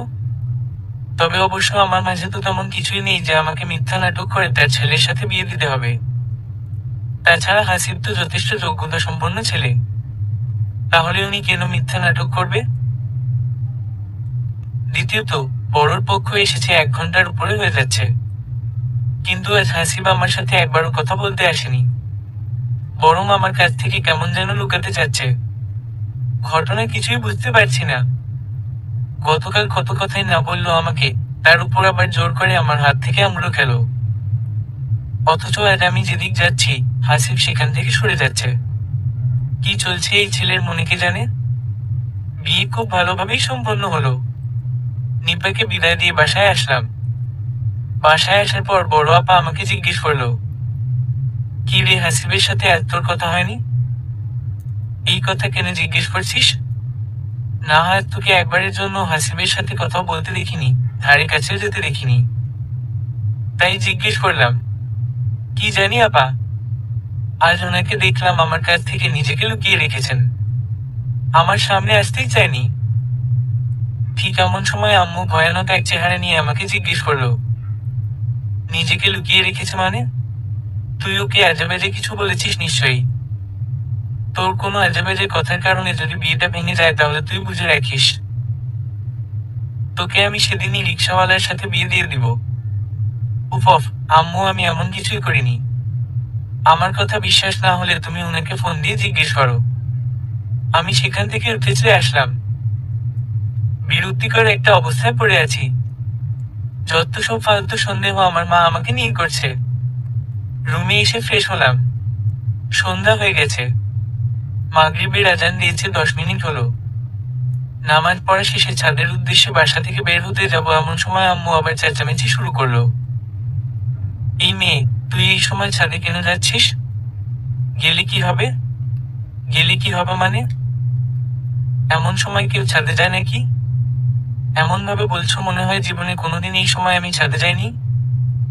গিয়েছিস, কিন্তু তখন কথা এক ছিল আর এখনকার কথা আরেক। তোর এখন বিয়ের কথা চলছে, আর কিছুদিনের মধ্যেই তোর বিয়ে হয়ে যাবে। যদি তোর উপর কোনো কুদৃষ্টি পড়ে তখন কি হবে? মেজাজ ভয়ঙ্কর রকমের খারাপ হচ্ছে আমার। আপা ব্যাপারটা বুঝতে পেরে আম্মুকে বলল, আম্মু তুমি ভয় পেও না, আমি যাচ্ছি মাইশার সাথে, কিছু হবে না। আপা আমার সাথে ছাদে এসে বসলো। আমাকে বলল, মাইশা এমন কত কথাই এখন তোকে শুনতে হবে। ভুলে গিয়েছিস আমার বেলায় কি হয়েছিল? নিয়াজের সাথে যখন আমার বিয়ের কথা পাকা হলো এরপর তো আম্মু আমাকে 2 মাস বাসা থেকে বের হতে দেয়নি। বিয়ের দিন সকালে পার্লারেও পাঠাতে চায়নি। আম্মু তো বলছিল পার্লার থেকে মহিলাকে বাসায় এনে আমাকে সাজাবে। ছোট খালা শেষমেশ আমাকে জোর করে বাসা থেকে বের করে নিয়ে গিয়েছিলেন। আমি বুঝি না আপা, আম্মু এমন কেন করে? উনি আমাদের মা তো, তাই এমন করে। মায়েরা সন্তানের ব্যাপারে ও প্রোটেক্টিভ হয়। হতে পারে আমরা যখন মা হব তখন আমরা এমন করব। ছাদে বসে অনেকক্ষণ আপা আর আমি গল্প করলাম। কখন যে রাত 10:30 বেজে গেল টেরই পাইনি। আব্বু এসে খাবার খেতে যাওয়ার জন্য ডেকে গেল। নিচে যেয়ে খাওয়া দাওয়া শেষ করে কিছুক্ষণ টিভি দেখে শুতে গেলাম। আজ আপা আমি একসাথে ঘুমাবো। দুলাভাই নিপার বিয়েটা অ্যাটেন্ড করেই চলে গেল অফিসের কাজে চট্টগ্রাম। ওখানে সপ্তাহখানেক থাকবেন, তাই আপা এই বাসাতেই থাকবে। তবে অবশ্য আপা আমার সাথে রাতে থাকলে ও রাতটা পড়ে থাকে দুলাভাইয়ের কাছে। আপা যতবারই আমাদের বাসায় এসে থাকে ততবার প্রতিদিন দুলাভাইয়ের সাথে রাত 3টা-4টা পর্যন্ত ফোনে কথা বলে। শুনেছি প্রেম করে বিয়ে করার পর নাকি লোকজনের প্রেম কমে যায়, কিন্তু এদের ক্ষেত্রে ঘটনা পুরোটাই উল্টো। এদের প্রেম বিয়ের পর আরো বেশি বেড়েছি।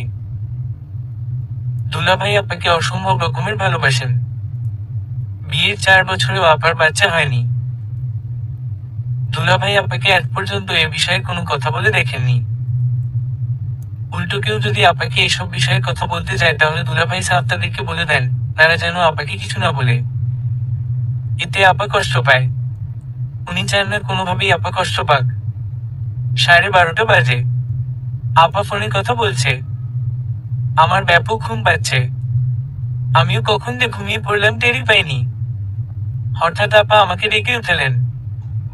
ঘড়ির দিকে তাকিয়ে দেখি 2:30 বাজে। আপাকে জিজ্ঞেস করলাম, কি সমস্যা? ডাকছো কেন? হাসিব ফোন করেছে, রিসিভ কর, আর শোন লাউড স্পিকারে দিবি। আমি আর তোর দুলাভাই শুনবো। ভোর আপা ঘুমাতে দে তো। উফ, তোকে যা বলছি তা কর।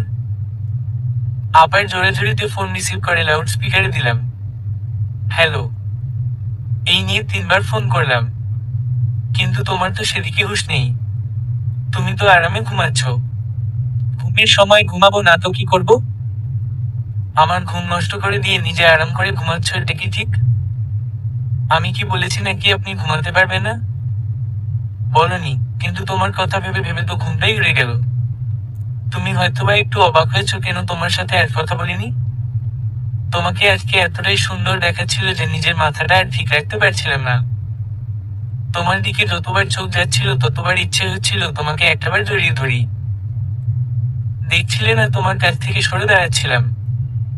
কত কষ্টে নিজেকে কন্ট্রোল করেছি তা আমারটা আমি জানি। আপা আর দুলাভাই অট্ট হাসি দিয়ে বসলেন। আপা হাসছে আমার সাথে বসে আর দুলাভাই হাসছে ফোনের ওই পার থেকে।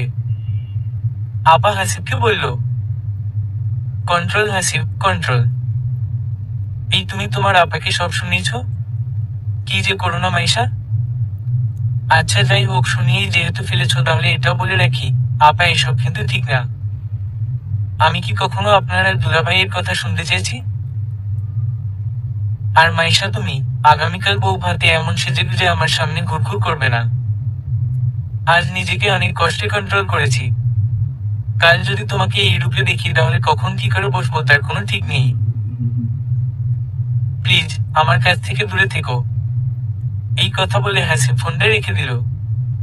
আপা আর দুলাভাই এসে যাচ্ছেন। ধুর, কি লজ্জাজনক অবস্থাতেই না পড়লাম। আগে যদি জানতাম উনি এসব বলবেন তাহলে ফোন লাউড স্পিকারই দিতাম না। লাউড স্পিকার না, ফোনটা রিসিভই করতাম না। নির্লজ্জ ছেলে কোথাকার। 3:30 বেজে গেছে। ঘুম আসছে না। এপাশ ওপাশ করেই যাচ্ছি। আসলে ঘুমটা আমার লজ্জায় আসছে না। আপা দুলাভাই আমাকে নিয়ে কিছুক্ষণ পরপরই হাসাহাসি করছেন। আপা কথা শেষ করে ফোনটা রেখে জিজ্ঞেস করলেন, কি রে, মাঝরাতে এমন রোমান্টিক কথা শুনে চোখের ঘুম উড়ে গেছে তাই না? কি বলছিস সেসব তুই? হয় হয়, এমনটাই হয়। আমারও হয়েছিল। যেদিন মাঝরাতে নিয়াজ আমাকে ফোনে প্রথমবারের মতো বলেছিল আমার ঠোঁট দুটো ছুঁয়ে দেখতে চায়। জানিস ভীষণ লজ্জা পেয়েছিলাম, আবার অদ্ভুত রকমের ভালো লাগাও কাজ করছিল। এমন ভালো লাগার অনুভূতি আগে কখনো হয়নি। সেদিন লজ্জা আর ভালো লাগার অনুভূতি মিলেমিশে একাকার হয়ে গিয়েছিল। ইচ্ছে হচ্ছিল ছুটে যাই নিয়াজের কাছে, যেয়ে বলি, এই তো আমি, ছুঁয়ে দাও আমায়। সেদিন সারা রাত ঘুমাতে পারিনি। তোরও নিশ্চয়ই এমন মনে হচ্ছে? একদমই না। হচ্ছে হচ্ছে, তুই স্বীকার করবি না আমি জানি। তুই চাইলে হাসিবের কাছে যেতে পারিস এখন। আমি তোকে সে ব্যবস্থা করে দিতে পারি। তবে জড়িয়ে ধরার চেয়ে বেশি কিছু করিস না। এই কথা বলে ও বিছানায় গড়াগড়ি করে হাসে। আপা তুই কিন্তু অতিরিক্ত করছিস। যা, আমি তোর সাথে ঘুমাবই না। আমি অন্য রুমে এসে শুয়ে পড়লাম। আমার সত্যিই খুব লজ্জা লাগছে। আপা, হাসিব এসব কি বলে যাচ্ছে আমাকে? ঠিক মতো চিনি না জানি না, সে নাকি আমাকে জড়িয়ে ধরবে। এগুলো কোনো কথা হলো? আপা যে বলল, আপার নাকি লজ্জার পাশাপাশি অন্যরকম ভালো লাগা অনুভূত হয়েছিল। কই, আমার তো এমন অন্যরকম ভালো লাগা অনুভূত হচ্ছে না। আমার তো শুধু লজ্জাই লাগছে। আপার ভালো লাগা অনুভূত হয়েছিল, তাহলে আমার কেন হচ্ছে না? বোধ হয় আপা দুলাভাইকে ভালোবাসতো তাই আপার মাঝে ভালো লাগার অনুভূতিটা হয়েছিল। আমি তো হাসিবকে ভালোবাসি না তাই আমার তেমনটা অনুভব হচ্ছে না। আপা পিছন থেকে এসে আমাকে ডাকছেন, এই মাইশা উঠো, ওই রুমে চল। যাব না আমি। সেই কখন থেকে তুই আমাকে নিয়ে মজা করেই যাচ্ছিস। আর করব না, তুই চল প্লিজ। আমার একা ঘুমাতে ভয় লাগে। আমাকে নিয়ে মজা করার সময় খেয়াল ছিল না। সরি বোন, প্লিজ চল। বেচারি ভয় পাচ্ছে, তাই ওর সাথে চলে গেলাম। বহু কষ্টে ভোর 5টার দিকে ঘুম আসলো। পরদিন সকালে নিপার ফোন পেয়ে ঘুম ভাঙলো। মাইশা, এক কাজ কর, তুই এখনই আমার শ্বশুর বাড়ি চলে আয়। রাতে এখান থেকেই বউ ভাতে যাবি আমার সাথে। না, আমি আসবো না। কোথায় আসবি না? তোর শ্বশুর বাড়িতেও আসবো না, তোর বউ ভাতেও আসবো না। কেন? ওকে গুজরাতের ঘটনা সব খুলে বললাম। ও হেসে কুটি কুটি হয়ে যাচ্ছে। ও হাসতে হাসতে ফোনটা কেটে দিল। 2 মিনিট পর আরিফ ভাই ফোন করলো। মাইশা, তুমি আসো। আমার ভাই তোমাকে কিছু করবে না। উনিও হাসছেন। আমার খুব রাগ লাগছে। নিপা কেন আরিফ ভাইকে এসব বলতে গেল? আমি আর ওনার সাথে কথা বাড়ালাম না। ঠিক আছে, আমি আসবো এটা বলে ফোন রেখে দিলাম। কিন্তু সত্যি কথা হচ্ছে আমি যাব না। এখন যদি বলি আমি যাব না, তাহলে কথা পেঁচাতেই থাকবে। রুম থেকে বের হয়ে শুনতে পেলাম আম্মু আর আপা আব্বুর সাথে কথা বলছে হাসিবের ভাই বোনকে নিয়ে। আম্মু আমাকে দেখা মাত্রই বলল, শোন, হাসিবের মা ফোন দিয়েছিল। ওনার ছেলে ছেলের বউ, দুই মেয়ে মেয়ের জামাইরা আজ ভোরে ওনাদের বাসায় এসেছেন আরিফ নিপার বৌভাত উপলক্ষে। ওরা আজ তোকে অনুষ্ঠানে প্রথমবারের মতো সামনাসামনি দেখবে। তুই আজ খুব সুন্দর করে সেজেগুজে অনুষ্ঠানে যাবি। তোর জন্য উপটান বানিয়ে রেখেছি, নাস্তা করে উপটান লাগিয়ে গোসল করবি। আম্মু আমি যাব না। কেন যাবি না? এমনিতেই যাব না। আপা আবার অট্ট হাসিতে ফেটে পড়ছে। কারণ আপা বুঝতে পারছে আমি কেন যাব না বলছি। অন্যদিকে আম্মু অগ্নিমূর্তি ধারণ করেছে। বেশি ঢং করিস তাই না? রিক্সাওয়ালার সাথে বিয়ে দিলেই সব ঢং উড়ে যাবে। বেয়াদব মেয়ে, যা গোসল করতে যা। চিন্তা করে দেখলাম এখন উপটানটা না লাগালে আমার মাথায় উপটান ঢেলে দিবে। শুধু শুধু তর্ক করে লাভ নেই। আম্মু যে অগ্নিমূর্তি ধারণ করেছে কখন আবার ঘরে আগুন লাগিয়ে দেয়। এর চেয়ে ভালো চুপচাপ আম্মুর কথা মেনে নি। সারাদিন আজ আমাকে বেড রেস্টে রাখা হয়েছে, যাতে আমার চেহারায় কোনো প্রকারের ক্লান্তির ছাপ না দেখা যায়। সন্ধ্যা হয়ে গেছে। পিঙ্ক কালারের জর্জেট শাড়ি পরেছি। আম্মু আমার বিছানায় বসে আমাকে নির্দেশনা দিচ্ছেন কিভাবে সাজবো। আম্মুর কথা মতো সাজলাম। শাড়িটা কেনার পর একদিনও পরিনি। এটার সাথে ম্যাচ করে সাদা পাথর আর রুবি পাথরে মিলিয়ে ঝুমকা, চিকন কোমরের বিছা আর হাতের মোটা দুটো চুড়ি বানিয়েছিলাম। মোটামুটি সেজেছি। চুলগুলো বাঁধতে চেয়েছিলাম। আম্মু বলল আমার চুলগুলো কোমর পর্যন্ত লম্বা আছে, তাই ছেড়ে রাখলে অনেক বেশি ভালো দেখাবে। সম্পূর্ণ রেডি হয়ে আম্মুর সামনে দাঁড়ানোর পর আম্মু বলল আমাকে নাকি পরীর মতো দেখাচ্ছে। আপা আমাকে বারবার ঘুরে ঘুরে দেখছে। রিকশায় বসে আপা বলল,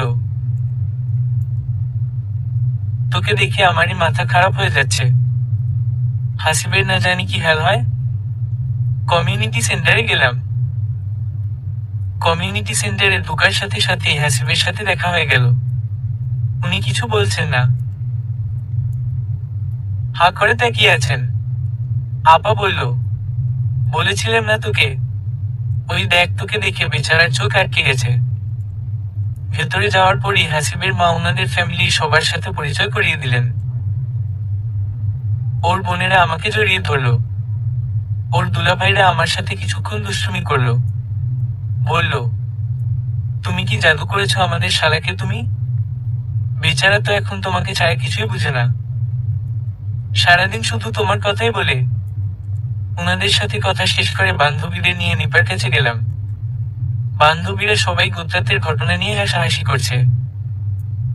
নিপা বাকিদেরকেও এই ঘটনা বলে দিয়েছে। এখন আমার কাছে মনে হচ্ছে এখানে উপস্থিত সবাই এই ঘটনা জানে। আরিফ ভাই আর নিপাকে বসানো হয়েছে খাবার টেবিলে। আমি আর অন্যান্য বান্ধবীরা গেলাম সেখানে। সেখানে আরিফ ভাইয়ের কিছু বন্ধু, আত্মীয় স্বজন, হাসিবের দুলাভাইরা ছিল। আমি যে চেয়ারে বসলাম তার পাশে চেয়ারেই হাসিব বসা ছিল। আমি খেয়ালই করিনি উনি যে এখানে বসা। উনাকে দেখা মাত্রই আমি সেখান থেকে উঠতে যাব এমন সময় উনি আমার হাত টেনে চেয়ারে বসালেন। এর 2 সেকেন্ড পরই আমার নাকে চুমু দিয়ে বসলেন। আমি তো আকাশ ভেঙে নিচে পড়ে গেলাম। মনে হচ্ছে আমি জমে যাচ্ছি। এই টেবিলে বসা প্রত্যেকটা মানুষ আমাদের দিকে হা করে তাকিয়ে আছে। হাসিব আমার দিকে তাকিয়ে হাসছে। আমি কি হাসবো না কাঁদবো নাকি লজ্জায় মুখ লুকাবো বুঝে পাচ্ছি না। কি করব আমি? হাসিবের দুলাভাইরা বললেন, এটা তুমি কি করলে হাসিব? এভাবে সবার সামনে? ভাগ্যি সেই টেবিলে মুরব্বি কেউ নেই। থাকলে ব্যাপারটা কোথায় গিয়ে দাঁড়াতো জানো? আমার এখন কান্না পাচ্ছে। লজ্জায় না, রাগে কান্না পাচ্ছে। মেনে নিলাম ওনার সাথে আমার বিয়ে হবে, তাই বলে উনি এই কাজ করবেন। আমি তো মন থেকে ওনাকে এখনো মেনে নেইনি।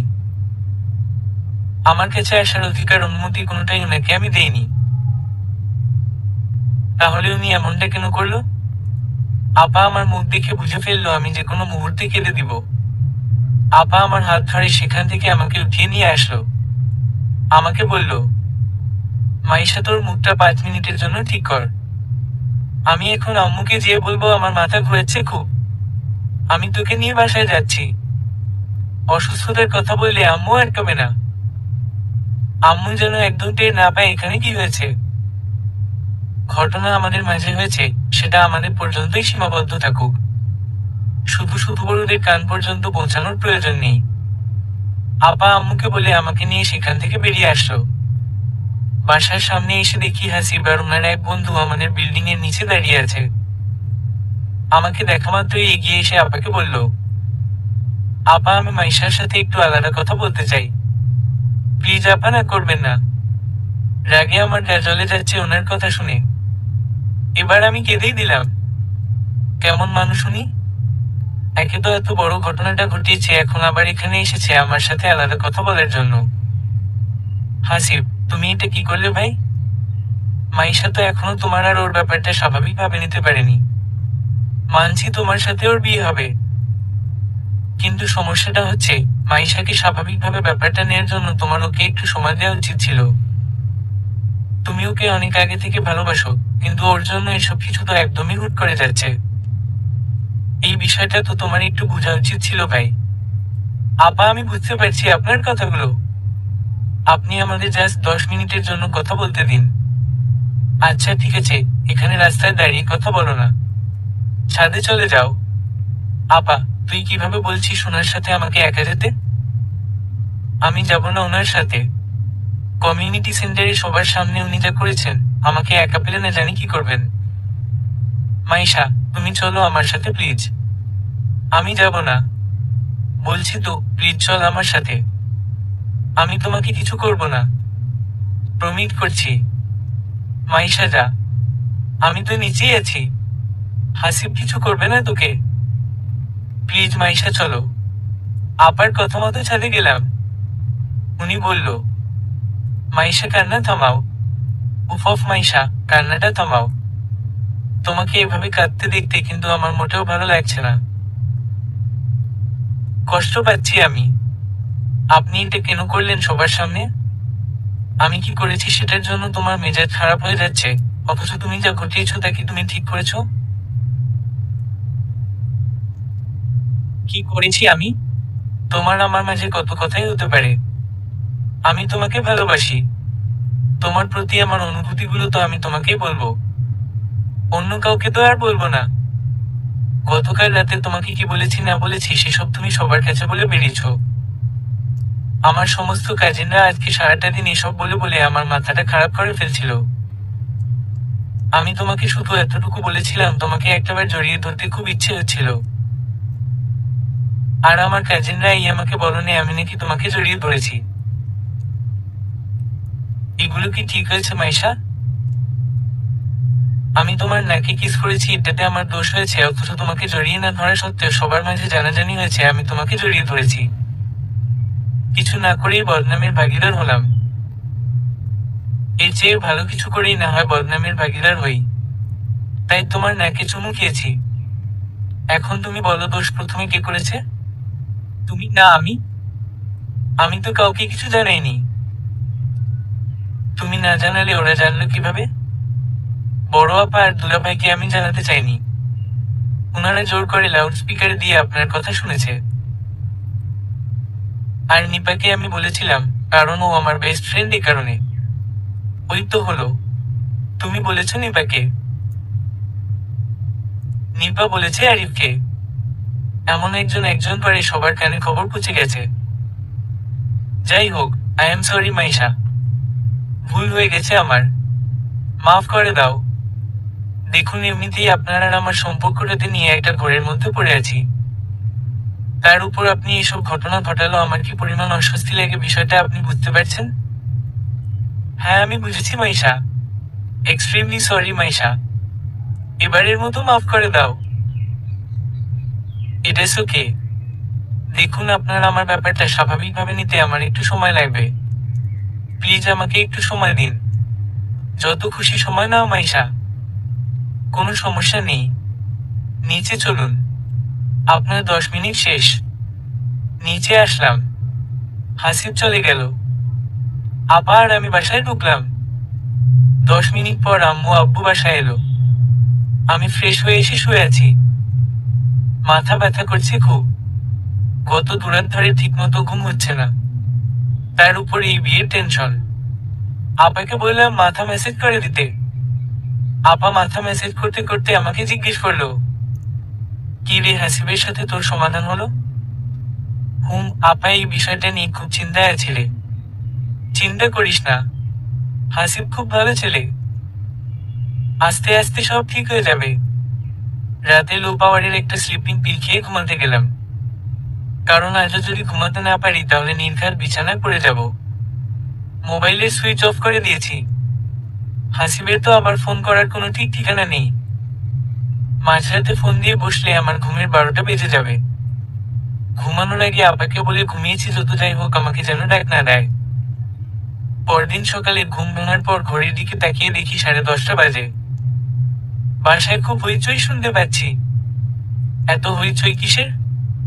দরজা খুলে বের হয়ে দেখি বড় চাচা আর ছোট চাচার ফ্যামিলি ঘরে বসা। ছোট খালার ফ্যামিলিও উপস্থিত। আপাকে জিজ্ঞেস করলাম, কি রে এত মানুষ কেন বাসায়? হুমম, আরো মেহমান আসছে। বড় খালারা, 2 মামার ফ্যামিলি সবাই আসছে বাসায়। তোর বান্ধবীদেরও ফোন করেছি, ওরা দুপুরের মধ্যে চলে আসবে। আরে ঘটনাটা কি সেটা তো বলবি। ঘটনা হচ্ছে আজকে তো রাখত হাসিবের সাথে। মানে কি? মানে তো রাখত হবে আজ ছোটখাটো করে। হাসিবের ছোট দুলাভাই বিদেশ চলে যাবে 12 দিন পর। দেশে আসবে 2-2.5 বছর পরে। তাই যাওয়ার আগে তোদের বিয়েটা দেখে যেতে চাইছে। আপাতত ছোট করে অনুষ্ঠান হবে, পরে ধুমধাম করে আয়োজন করা হবে। কখন ঘটলো এসব? হাসিবের বড় দুলাভাইয়ের মা গতকাল রাত 12:30টায় ফোন দিয়ে জানালো, আম্মু আব্বু তোর দুলাভাইয়ের আসিফের সাথে কথা বলে ওদের হ্যাঁ বলে দিয়েছে। ভাইয়া আর দুলাভাই রাজি হয়ে গেছে। হুম। এখন তো আর বড় করে অনুষ্ঠান হবে না, পরে যখন হবে তখন ওরা সেখানে উপস্থিত থাকবে। এত কিছু হয়ে গেল অথচ তুই আমাকে একবারও ডাকিসনি কেন? তুই তো বললি যত যাই হোক তোকে যেন ঘুম থেকে না ডাকি। হচ্ছেটা কি এসব আমার সাথে? আমার মতামত কি কেউই জানতে চাইবে না? আম্মু আমার কাছে এসে আমার কপালে চুমু দিয়ে বলল, আজকে তোর বিয়ে, যা বাসায় সব মুরব্বীদের গিয়ে সালাম কর। আমি চুপচাপ দাঁড়িয়ে আছি। মেজাজ খারাপ হচ্ছে আমার প্রচুর। আম্মু আবার বলল, কিরে এমন করে দাঁড়িয়ে আছিস কেন? যা গিয়ে সালাম কর। খুব ইচ্ছা হচ্ছিল আম্মুকে বলি আমি এখন বিয়ে করব না, আমাকে সময় দাও, কিন্তু বলে তো কোনো লাভ নেই। কিছু বলতে গেলে আম্মু আবার বলবে আমাকে রিক্সাওয়ালার সাথে বিয়ে দিয়ে দিবে। চুপচাপ আব্বুর কাছে প্রথমে গেলাম সালাম করতে। সালাম শেষে আব্বু আমাকে জড়িয়ে খুব কাঁদছে। আব্বুর দেখা দেখি আম্মু, আপা, ছোট খালা, চাচিরা সবাই কাঁদছে। আমারও খুব কান্না পাচ্ছে। আমি বুঝতে পারছি না ওনাদের যেহেতু এত কষ্ট হচ্ছে আমাকে অন্যের হাতে তুলে দিতে, তাহলে আমাকে বিয়ে দিচ্ছে কেন? না দিলেই তো হয়।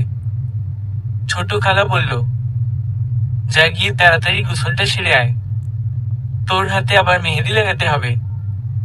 হাসিবের উপর মেজাজ এত খারাপ হচ্ছে যা বলে বোঝাতে পারবো না। উনাকে আমি গতকাল বললাম আমাকে সময় দিতে। উনি বলেছেন আমাকে সময় দিবেন। উনি আমাকে একটা মিথ্যা আশ্বাস দিয়েছেন। কাজটা উনি ঠিক করেননি, একদম ঠিক করেননি। রাগে আমার গায়ে জ্বলে যাচ্ছে। হাসিবকে ফোন দিচ্ছি, কিন্তু উনি ফোন রিসিভ করছে না। গোসল সেরে বের হলাম। আপা আর বড় চাচার মেয়ে মেহেদির প্যাকেট নিয়ে বসে আছে আমাকে মেহেদি লাগিয়ে দিবে বলে। আপাকে বললাম, এইসব মেহেদি আমার চোখের সামনে থেকে দূরে সরা, আমি লাগাবো না মেহেদি। পিছন থেকে আম্মু ঠসে বলল, এই মেয়ে আজকে তোর বিয়ে আর তুই বলছিস মেহেদি লাগাবি না? এমন সাদা হাত নিয়ে জামাইয়ের সামনে যাবি নাকি? গেলে কি সমস্যা? পরে তো বড় করে অনুষ্ঠান হবেই। তখন না হয় মেহেদি লাগাবো।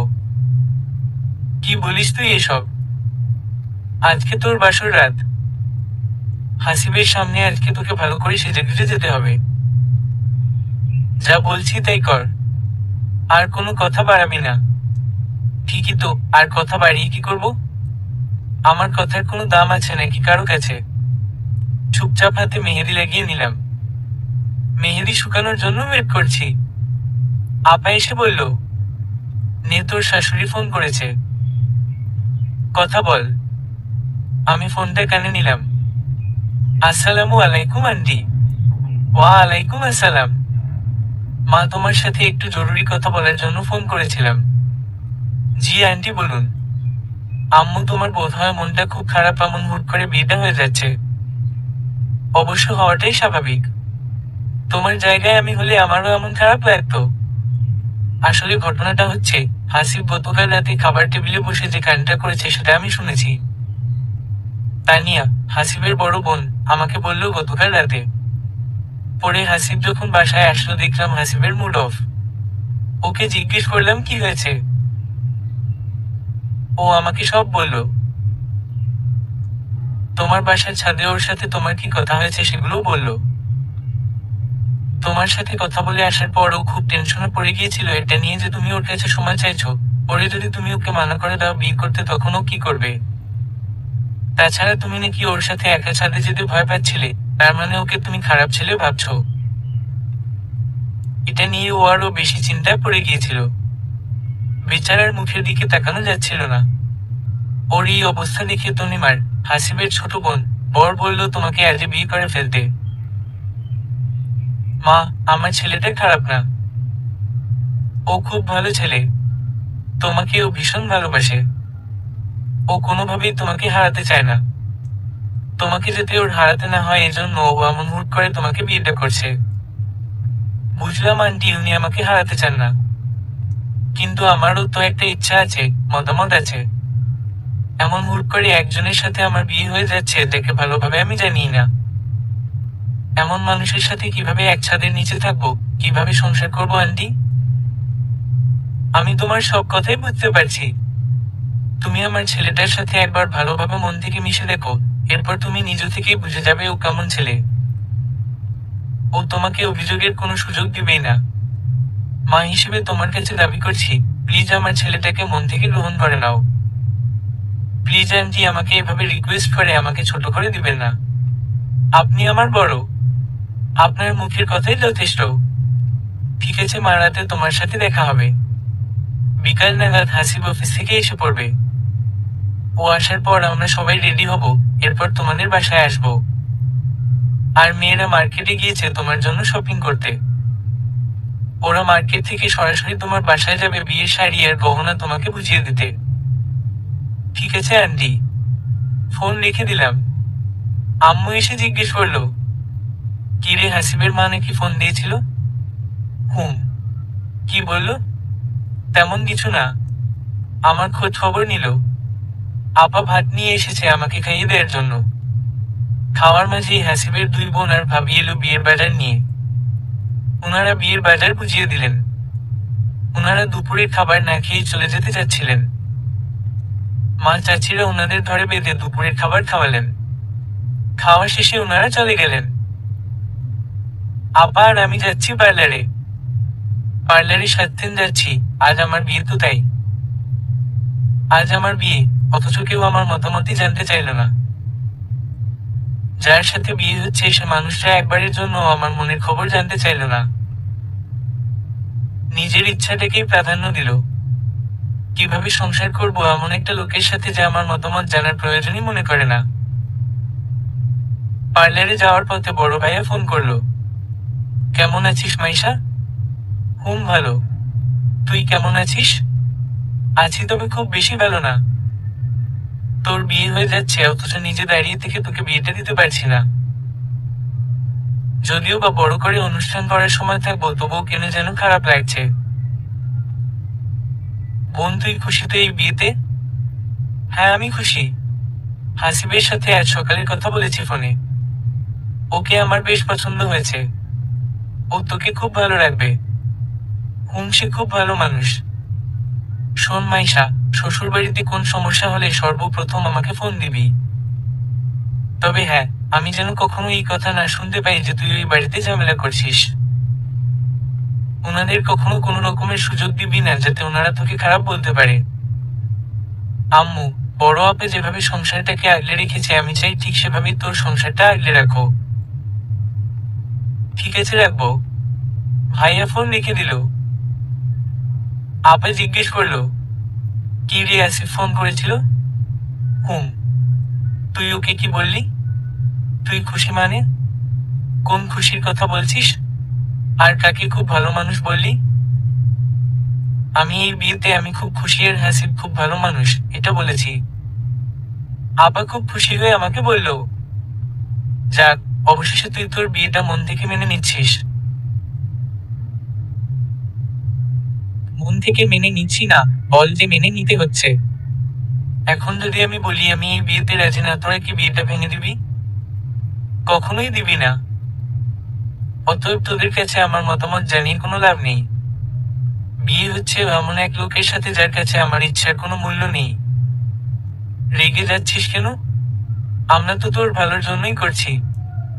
কিসের ভালো? হাসিবকে আমি সকালে ফোন করেছি 3 বার। সে আমার ফোনটা তো রিসিভ করেনি, এমনকি এতক্ষণ হয়ে গেল সে আমাকে কল ব্যাকও করেনি। তাহলে এবার বুঝে নে আমি কাকে বিয়ে করছি। দুলাভাইয়ের সাথে যেদিন তোর বিয়ে হবে সেদিন দুলাভাই তোকে কবার ফোন করেছিল মনে আছে তোর?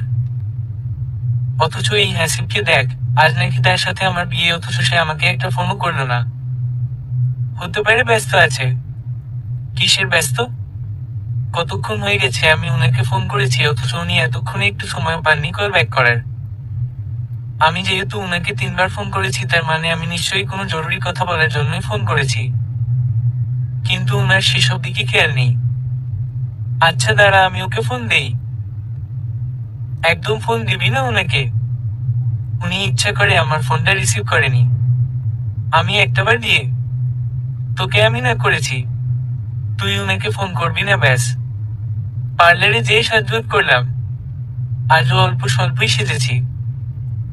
নীল রঙের সিল্কের শাড়ি দিয়েছে হাসিবদের বাড়ি থেকে, আর সাথে স্বর্ণের সিম্বল গহনা। পার্লারে যেসব কাস্টমার বসে আছেন আর পার্লারে যারা কাজ করেন তারা সবাই বলছেন আমাকে নাকি খুব সুন্দর দেখাচ্ছে।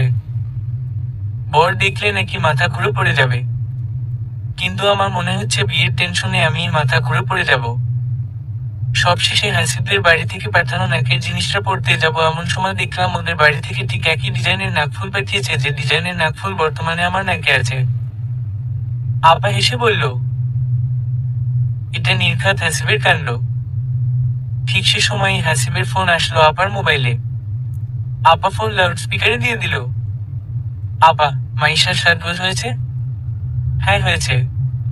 নাকফুলটা বুঝে পেয়েছেন তো? হ্যাঁ পেয়েছি, কিন্তু একই ডিজাইনের নাকফুল দিয়েছো কেন? আপা ওকে এই নাকফুলেই অনেক বেশি সুন্দর দেখায়। এতটাই বেশি সুন্দর দেখায় যা কাউকে বলে বুঝাতে পারবো না। সে ভালো লাগাটা একমাত্র আমি অনুভব করি, অনেক বেশি অনুভব করি। এই অনুভূতিটা আমি সারা জীবন পেতে চাই। আমি চাই এই নাকফুলটাই ওর নাকে থাকুক। বিয়েতে তো ছেলের বাড়ি থেকে নাকফুল দিতেই হয়, তাই ভাবলাম একই ডিজাইনের নাকফুল দেই। আমি বুঝি না হাসিব, এই নাকফুলে তুমি পেয়েছোটা কি? আমি নিজেও বুঝি না আপা। মাইশার ফোন কেন রিসিভ করনি? ভয়ে রিসিভ করিনি। আপনার বোন কি নাকি বলবে তাই? অফিস থেকে ফিরেছ? হ্যাঁ ফিরেছি। এখন তো 6টা বাজে। 7টা নাগাদ আপনাদের বাসায় থাকবো। ঠিক আছে। আপা ফোনটা কেটে দিয়ে আমাকে বলল, দেখেছিস কত ভালোবাসে তোকে। তোর নাকফুলটার মতো একই নাকফুল তোর জন্য কিনেছে। ও তোকে সারা জীবন এভাবেই দেখতে চায়। নাকফুলটাই আমার কাল হয়ে দাঁড়িয়েছে আপা। বাসায় আসতে 6:45 বেজে গেছে। বাসার সামনের জায়গাটাতে বাবুর্চি রান্না করছে। ছাদে প্যান্ডেল বাঁধা হয়েছে। বাসায় ঢুকে দেখি সব আত্মীয় স্বজন হাজির। পুরো ঘরটা মানুষে গিট করছে। এই মুহূর্তে আনুমানিক 40 জন লোক ঘরে আছে। হাসিবদের বাড়ি থেকে আসবে আরো 30 জন। আমার বেডরুমটা ফুল দিয়ে সাজানো হয়েছে। ভালোই সাজিয়েছে রুমটাকে। তবে রুমটা দেখে আমি বিশেষ খুশি হতে পারছি না, কারণ আমি এই বিয়েতেই খুশি না। সবাই আমাকে ঘুরে ঘুরে দেখছে। এই মুহূর্তে মনে হচ্ছে আমি একজন বিরল প্রজাতির প্রাণী, তাই সবাই আমাকে এমন করে দেখছে। হঠাৎ আমার চাচাতো ভাইয়ের গলার আওয়াজ শুনতে পেলাম। বর এসে গেছে। সবাই আমাকে রেখে দৌড়ে চলে গেল বর দেখতে। আজ আমার বাসর রাত। সেদিন তো এই ভদ্রলোক সবার সামনেই আমাকে চুমু দিয়ে বসেছিলেন, আর আজ তো তিনি আমার স্বামী হবেন, তার উপর বাসর রাতও। হায় রে মাইশা, তুই আর তোর নাকফুল। বাসার নিচে থেকে খুব হইচই শুনতে পাচ্ছি। সবাই খুব খুশি। জীবনে প্রথমবারের মতো আজ খুব আফসোস হচ্ছে। ঈশ্বর, কেনে যে একটা প্রেম করলাম না। আজ যদি আমার প্রেমিক থাকতো তাহলে সে আমার মনের কথা বুঝতো, আমার ইচ্ছাটাকে প্রাধান্য দিত। আপা প্রেম করে বিয়ে করেছিল, তাই তো দুলাভাই আপাকে ছাড়া কিছু বুঝে না। নিপা এসেছে আমার রুমে। আমি কখনো কল্পনা করিনি তোর আর আমার বিয়ে দুদিনের ব্যবধানে হয়ে যাবে আর তুই আমার যা হবি। খুব খুশি লাগছে আমার। আমিও কখনো কল্পনা করিনি সবকিছু এত দ্রুত হয়ে যাবে। হাসিব ভাইকে বান্ধবীরা আর তোর ভাই বোনেরা গেটে আটকে রেখেছে। ওই বাড়ির সব ছেলেরা এ বাড়ির ছেলে মেয়েদের সাথে ঝগড়া করছে। মহিলা মানুষ সব চলে গেছে ছাদে, আর আমি চলে এসেছি তোর কাছে। আপা এসে বলল, হাসিবকে ছাদের স্টেজে বসানো হয়েছে। আধা ঘন্টা পর হুজুর এসে তোদের বিয়ের কাজ শেষ করবে। এরপর তোর পাশে এনে হাসিবকে বসাবো। হাসিবের মা আর বড় বোন এসেছে আমার রুমে। হাসিবের মা আমাকে জড়িয়ে ধরে বললেন আমাকে নাকি খুব সুন্দর দেখাচ্ছে। হাসিবের বোনও একই কথা বলল। হাসিবের মা আমার হাতে বালা পরিয়ে দিচ্ছেন আর বলছেন, এই বালাগুলো বিয়ের রাতে তোমার শ্বশুর আমাকে গিফট করেছিল। বালাগুলো তোমাকে কেন দিচ্ছি জানো? হাসিব সম্পূর্ণই ওর বাবার স্বভাবের হয়েছে আর তোমার মাঝে আমি আমার প্রতিচ্ছবি দেখতে পাই। তাই ভাবলাম আমার পরে এই বালাগুলো তোমার হাতে বেশি মানাবে, তাই তোমাকে দিলাম। হাসিবের বাবা যেমন আমাকে ভালোবাসতো ঠিক তেমনি হাসিব তোমাকে ভালোবাসে। দোয়া করি ওর এই ভালোবাসা আরো অনেক গুণ বেড়ে যাক। আজকে হয়তোবা তুমি ওকে ভালোবাসো না, কিন্তু কিছুদিনের মধ্যেই হাসিব তোমাকে ওর প্রেমে ফেলবে এটা আমি নিশ্চিত। তোমার মতো আমিও আমার বিয়ের সময় খুব অসন্তুষ্ট ছিলাম। আমার হাজবেন্ডকে তো আমার দেখলেই অসহ্য লাগতো, কিন্তু পরে এই লোকটার প্রেমে এমন ভাবে পড়েছি আজও উঠতে পারিনি। লোকটা মারা গেছে কতগুলো বছর হয়ে গেছে, আজও মনে হয় সে আমার হাতটা এখনো ধরে রেখেছে। হাসিবের বাবা আর আমার সংসারে যতটুকু সুখ ছিল দোয়া করি তোমাদের সংসারে যেন এর চেয়ে আরো দ্বিগুণ সুখ আসে। আমি চুপ করে ওনার কথাগুলো শুনছি। কেন জানি না, আমার ওনাকে খুব পছন্দ। খুব ভালো লাগে ওনার কথাগুলো শুনতে। খুব গুছিয়ে কথা বলেন উনি। আধা ঘন্টা পর হুজুর আসলো। আমাদের সম্পন্ন হলো। আম্মু বলল সবাইকে সালাম করতে। সবাইকে সালাম করলাম। এখন আমাকে নিয়ে যাওয়া হচ্ছে হাসিবের পাশে বসানোর জন্য।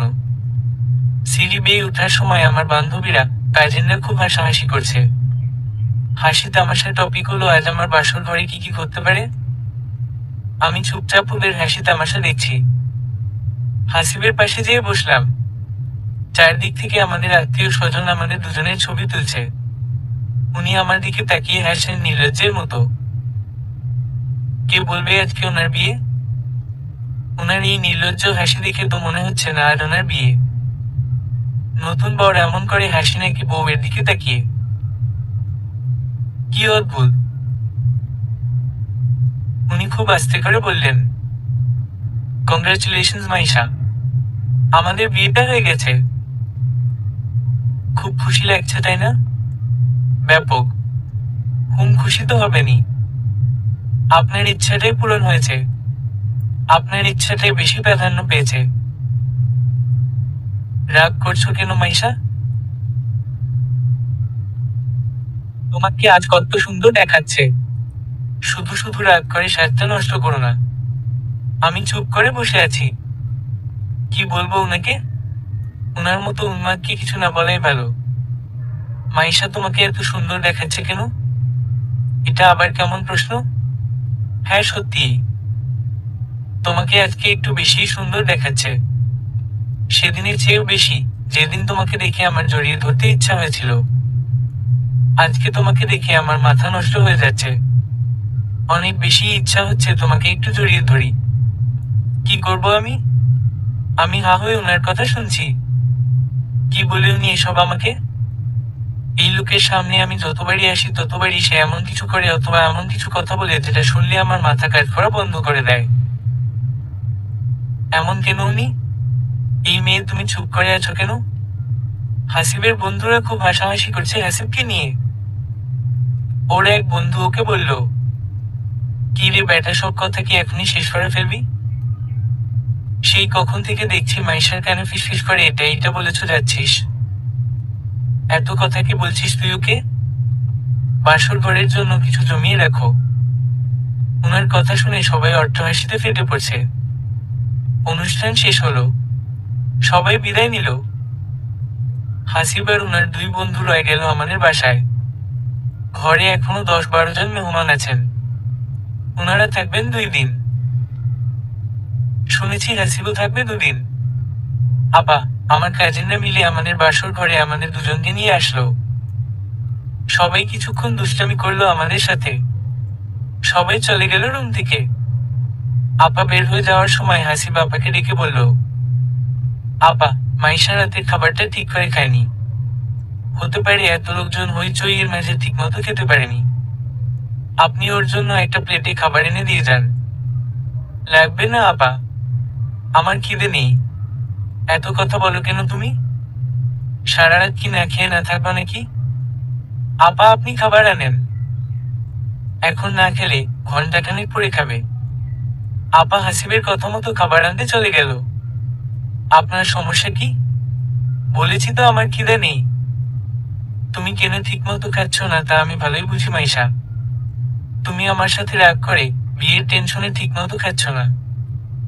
তুমি কিভাবে ভাবলে তোমাকে রাতে না খেয়ে থাকতে দিব? আমার সাথে এসব চলবে না। খাবার আনাচ্ছি, চুপচাপ খাবা।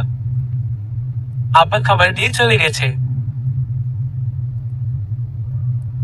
হাসিব রুমের গেট লাগিয়ে দিল।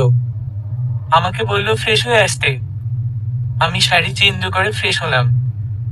ড্রেসিং টেবিলের সামনে আসলাম চুল খোলার জন্য। পার্লারে চুলগুলোতে স্প্রে করে খোপা করেছিল। পুরো চুলে জট লেগে গেছে। কোনোভাবেই ছাড়াতে পারছি না, উল্টো চুলগুলো ছিঁড়ে যাচ্ছে। হাসিব ফ্রেশ হয়ে এসে দেখলো আমি চুল নিয়ে যুদ্ধ করছি। ও ওর হাত থেকে তোয়ালেটা বিছানায় রেখে আমার পিছনে এসে দাঁড়ালো। চুল থেকে আমার হাত সরিয়ে দিয়ে বলল, তোমার হাত সরাও। চুপ করে বসো, আমি চুলের জট খুলে দিচ্ছি। আমি রাজি হইনি। আমি উনার হাতটা সরিয়ে দিতে গেলাম এমন সময় উনি বলল, তোমাকে বলেছি চুপ করে বসে থাকতে। একদম চুপচাপ বসে থাকো। আমি উনার সাথে আর কোনো তর্কে গেলাম না, কারণ তর্কে যে কোনো লাভ নেই। উনি চুলে তেল ঢেলে খুব সুন্দর করে জট খুলছেন। জট ছাড়াতে ছাড়াতে উনি বললেন, মাইশা, তুমি আমাকে খুব খারাপ ভাবো তাই না? আমি অতটাও খারাপ না। আমি তোমাকে অনেক বেশি ভালোবাসি। হতে পারে আমি তোমাকে কতটুকু ভালোবাসি তা বোঝার মতো সময় তোমাকে আমি দেইনি। বিয়েটা খুব জলদি করে ফেলেছি। সেদিন তোমার নাকে চুমু দিয়ে বাচ্চাদের মতো কাজ করে ফেলেছিলাম। ভয় পেয়ে গিয়েছিলাম খুব তুমি যদি এই ঘটনার পর আমাকে ফিরিয়ে দাও। সেদিন যখন দেখেছিলাম তুমি আমার সাথে ছাদে একা যেতে ভয় পাচ্ছ কি যে কষ্ট পেয়েছিলাম বলে বোঝাতে পারবো না। অনেক বেশি ভয় পেয়েছিলাম যদি তোমাকে হারিয়ে ফেলি। তাই তোমাকে বিয়েটা করে ফেলেছি এত তাড়াতাড়ি। আমি তোমাকে হারাতে চাই না মাইশা। হতে পারে বিয়ের আগে আমাকে জানার সুযোগ তোমাকে আমি দেইনি, আমার সাথে ভালো কোনো মুহূর্ত তোমার নেই। কিন্তু এসব তো আমরা বিয়ের পরও করতে পারি। বিয়ের পর কি হাজবেন্ড ওয়াইফ প্রেম করতে পারে না? তুমি একবার মন থেকে আমার সাথে মিশে দেখো। আমি তোমাকে অভিযোগের কোনো সুযোগ দিব না। ধরে নাও আমি তোমার স্বামী না, আমি তোমার প্রেমিক। যতদিন না তুমি আমার বাড়িতে পার্মানেন্টলি যাচ্ছ ততদিন আমরা প্রেম করব। যতদিন না তুমি আমাকে পারমিশন দিচ্ছ ততদিন আমি তোমার সাথে কোনো শারীরিক সম্পর্কে জড়াবো না। হ্যাঁ, মাঝে মাঝে একটু জড়িয়ে ধরবো, চুমু দিব, এর চেয়ে বেশি কিছু না। এখন বলো, প্রেম করবে আমার সাথে? উনি কথাগুলো খুব সুন্দর করে বলছেন, কথাগুলো খুব যত্ন নিয়ে বুঝাচ্ছেন আমাকে। উনার কথাগুলো, উনার চোখের ইশারা আমার মনটাকে খুব নাড়া দিচ্ছে। উনি আমাকে জিজ্ঞেস করলেন, মাইশা, তুমি শুনতে পাচ্ছ তোমাকে আমি কি বলছি? শুনছি তো। তাহলে চুপ করে আছো কেন? উত্তর দাও আমার প্রশ্নের। কোন প্রশ্নের? আমার সাথে প্রেম করবে কিনা? বললেই তো আর প্রেম ভালোবাসা হয়ে যায় না। এটা সম্পূর্ণই মনের ব্যাপার। আপনার প্রতি ভালোবাসাটা তো মন থেকে আসতে হবে, আর নয়তো আপনার সাথে প্রেম ভালোবাসাটা হবে কি করে? তো এখন তুমি কি করতে চাচ্ছ? আমি আপনাকে জানতে চাই, বুঝতে চাই। এসব প্রেম ভালোবাসার জন্য আমার সময় প্রয়োজন। তুমি আমাকে জানতে চাও, সেটা খুবই ভালো কথা। জানতে জানতে না হয় ভালোবাসাটাও হয়ে যাবে। আর তোমার সময় প্রয়োজন তো? যাও, দিলেন সময়। যত খুশি তত সময় নাও। তবে মনে রেখো, যতদিন পর্যন্ত না তুমি আমাকে ভালোবাসছো ততদিন তোমার ভালোবাসা পাওয়ার অপেক্ষা করব। যদি অপেক্ষা করতে করতে আমার গোটা জীবনটা কেটে যায়, তবে তাই হবে। আমৃত্যু অপেক্ষা করব তোমার ভালোবাসা পাওয়ার জন্য। আচ্ছা, আমি যদি বলি আমি অন্য কাউকে ভালোবাসি? আমার জানা মতে তুমি অন্য কাউকে ভালোবাসো না। আর যদি ভালোবেসে থাকো, তাহলে তাকে ভুলে যাও। আমি এখন তোমার বর্তমান, ভবিষ্যৎ সবকিছু। তুমি আমাকে ভালোবাসো না, ঠিক আছে। আমি আজীবন অপেক্ষা করব তোমার ভালোবাসা পাওয়ার। কিন্তু তুমি আমাকে না ভালোবেসে অন্য কাউকে ভালোবাসবে, সেটা আমি মেনে নিব না। সবকিছু শেষ করে ফেলবো। কি শেষ করবেন আপনি? আগে তোমাকে খুন করব, এরপর নিজে মরে যাব। আমি অবাক হয়ে গেলাম ওনার কথা শুনে। কি বলে উনি এসব? কি হলো, অবাক হয়ে তাকিয়ে আছো কেন? আপনি কি আমাকে থ্রেট দিচ্ছেন? থ্রেট দিব কেন? যা সত্যি তাই বলছি। তোমার পাশে আমি ছাড়া অন্য কাউকে আমি কল্পনাও করতে পারি না। তাহলে বাস্তবে কিভাবে মেনে নিব বলো? তুমি আমার কে? তোমাকে আমি কোন স্থানে বসিয়েছি তা তুমি জানো না। যদি জানতে তাহলে আমার কথা শুনে এত অবাক হতে না। আচ্ছা মাইশা, আমি তোমাকে কিছু বললে তুমি পাল্টে কিছু বলো না কেন? কি বলবো? আসলে সমস্যাটা কি জানেন? আপনার কথাগুলো না আমার শুনতে খুব অবাক লাগে। আপনার কথার উত্তর আমি কি দিব খুঁজে পাই না। কেন, আমি কি তোমাকে উল্টাপাল্টা কিছু বলি নাকি? হুম, আমি তোমাকে উল্টাপাল্টা কিছু বলি না। তুমি আমাকে মন থেকে মেনে নাওনি, তাই আমার কথা তোমার কাছে এমন লাগে। যেদিন তুমি আমাকে ভালোবাসবে সেদিন থেকে আমার সব কথায় তুমি শুধু ভালোবাসা খুঁজে পাবে। নাও, তোমার চুলের জট খোলা হয়ে গেছে। তুমি বসো, আমি হাতটা ধুয়ে আসি, এরপর তোমাকে খাইয়ে দিব। উনি হাতটা ধুয়ে এসে প্লেট হাতে নিলেন আমাকে খাইয়ে দিবেন বলে। আমি খাবো না। খিদে নেই। ঢং করো না তো, চুপচাপ খাও। আচ্ছা ঠিক আছে, আপনি রাখুন প্লেটটা। আমি নিজেই খেয়ে নিব। কেন, আমি খাইয়ে দিলে কি সমস্যা? এমনি, আপনি রাখুন। আমি হাত ভালো মতো ধুয়ে এসেছি। তুমি নিশ্চিন্তে খেতে পারো। উফ, বলছি তো আমি নিজে খাবো। না, তুমি নিজে খেতে পারবে না। আমার খুব ইচ্ছে হচ্ছে তোমাকে খাইয়ে দিতে। প্লিজ মাইশা, না করো না। তোমাকে খাইয়ে দিলে আমার ভালো লাগবে। এমন ছোটখাটো আহ্লাদ তো আমাদের মাঝে হতেই পারে। আপনি সব বিষয়েই খুব জোরাজোরি করেন। এটা কিন্তু ঠিক না। নিজের বউয়ের সাথে জোর করবো না তো কার সাথে করবো বলো? আমি জোরাজোরি করবো তোমার সাথে, তুমি করবে আমার সাথে। কখনো তুমি জিতবে, কখনো বা আমি। সব সময় তো আপনিই জিতে যাচ্ছেন। তুমিও জিতবে অন্য কোনো সময়। নাও, এখন খাও। উনি আমাকে খাইয়ে দিচ্ছেন। গ্লাসের পানিটাও উনি খাইয়ে দিচ্ছেন। খুব যত্ন করে খাওয়াচ্ছেন আমাকে। যেমনটা আম্মু আপা করে থাকে ঠিক তেমনই। খুব আনইজি ফিল করছি। অদ্ভুত লাগছে খুব। একটা লোককে ঠিক করে জানি না, তার হাত থেকে আমি খাচ্ছি। কখনো কোনো ছেলে মানুষ আমাকে খাইয়ে দেয়নি। আমার বাবাও কখনো আমাকে খাইয়ে দেয়নি। জীবনে প্রথমবারের মতো কোনো ছেলে আমাকে খাইয়ে দিচ্ছেন। খুব ভালোবেসে খাওয়াচ্ছেন আমাকে। উনি যখন আমার দিকে তাকিয়ে থাকে, আমার চোখের দিকে তাকিয়ে থাকে, আমাকে কিছু বলে, তখন মনে হয় উনি আমাকে জন্মান্তর ধরে চিনেন। বহু বছরের পুরনো সম্পর্ক আমাদের। উনি যখন আমার চুলের জট ছাড়াচ্ছিলেন তখন আমি একটুর ব্যথা পাইনি। খুব ধৈর্য নিয়ে জট ছাড়িয়েছেন। সচরাচর ছেলেদের মাঝে এত ধৈর্য দেখা যায় না। আব্বু, দুলাভাই, আমার ভাইয়ের মাঝে কখনো এতটা ধৈর্য দেখিনি। খাওয়া শেষে উনি ওনার ভেজা হাত দিয়ে আমার মুখটাও মুছে দিলেন। আম্মু এমন করে ছোটবেলায় আমার মুখ মুছে দিতেন। উনি আমাকে বললেন, মাইশা, তোমার জন্য একটা গিফট আছে। কি গিফট? আয়নার সামনে এসো। উনি আমার হাতটা ধরে ড্রেসিং টেবিলের সামনে এনে বসালেন। বক্স খুলে একটা গোল্ড চেইন আমার গলায় পরিয়ে দিলেন। চেইনটা দেখেই মনে হয়েছিল এটা তোমার গলায় খুব ভালো মানাবে। আমার ধারণাই ঠিক হলো, চেইনটা তোমার গলায় খুব মানিয়েছে। শোনো মেয়ে, এই চেইনটা কিন্তু কখনো গলা থেকে খুলবে না। ওই কথা বলে উনি আমার নাকটা টেনে দিল।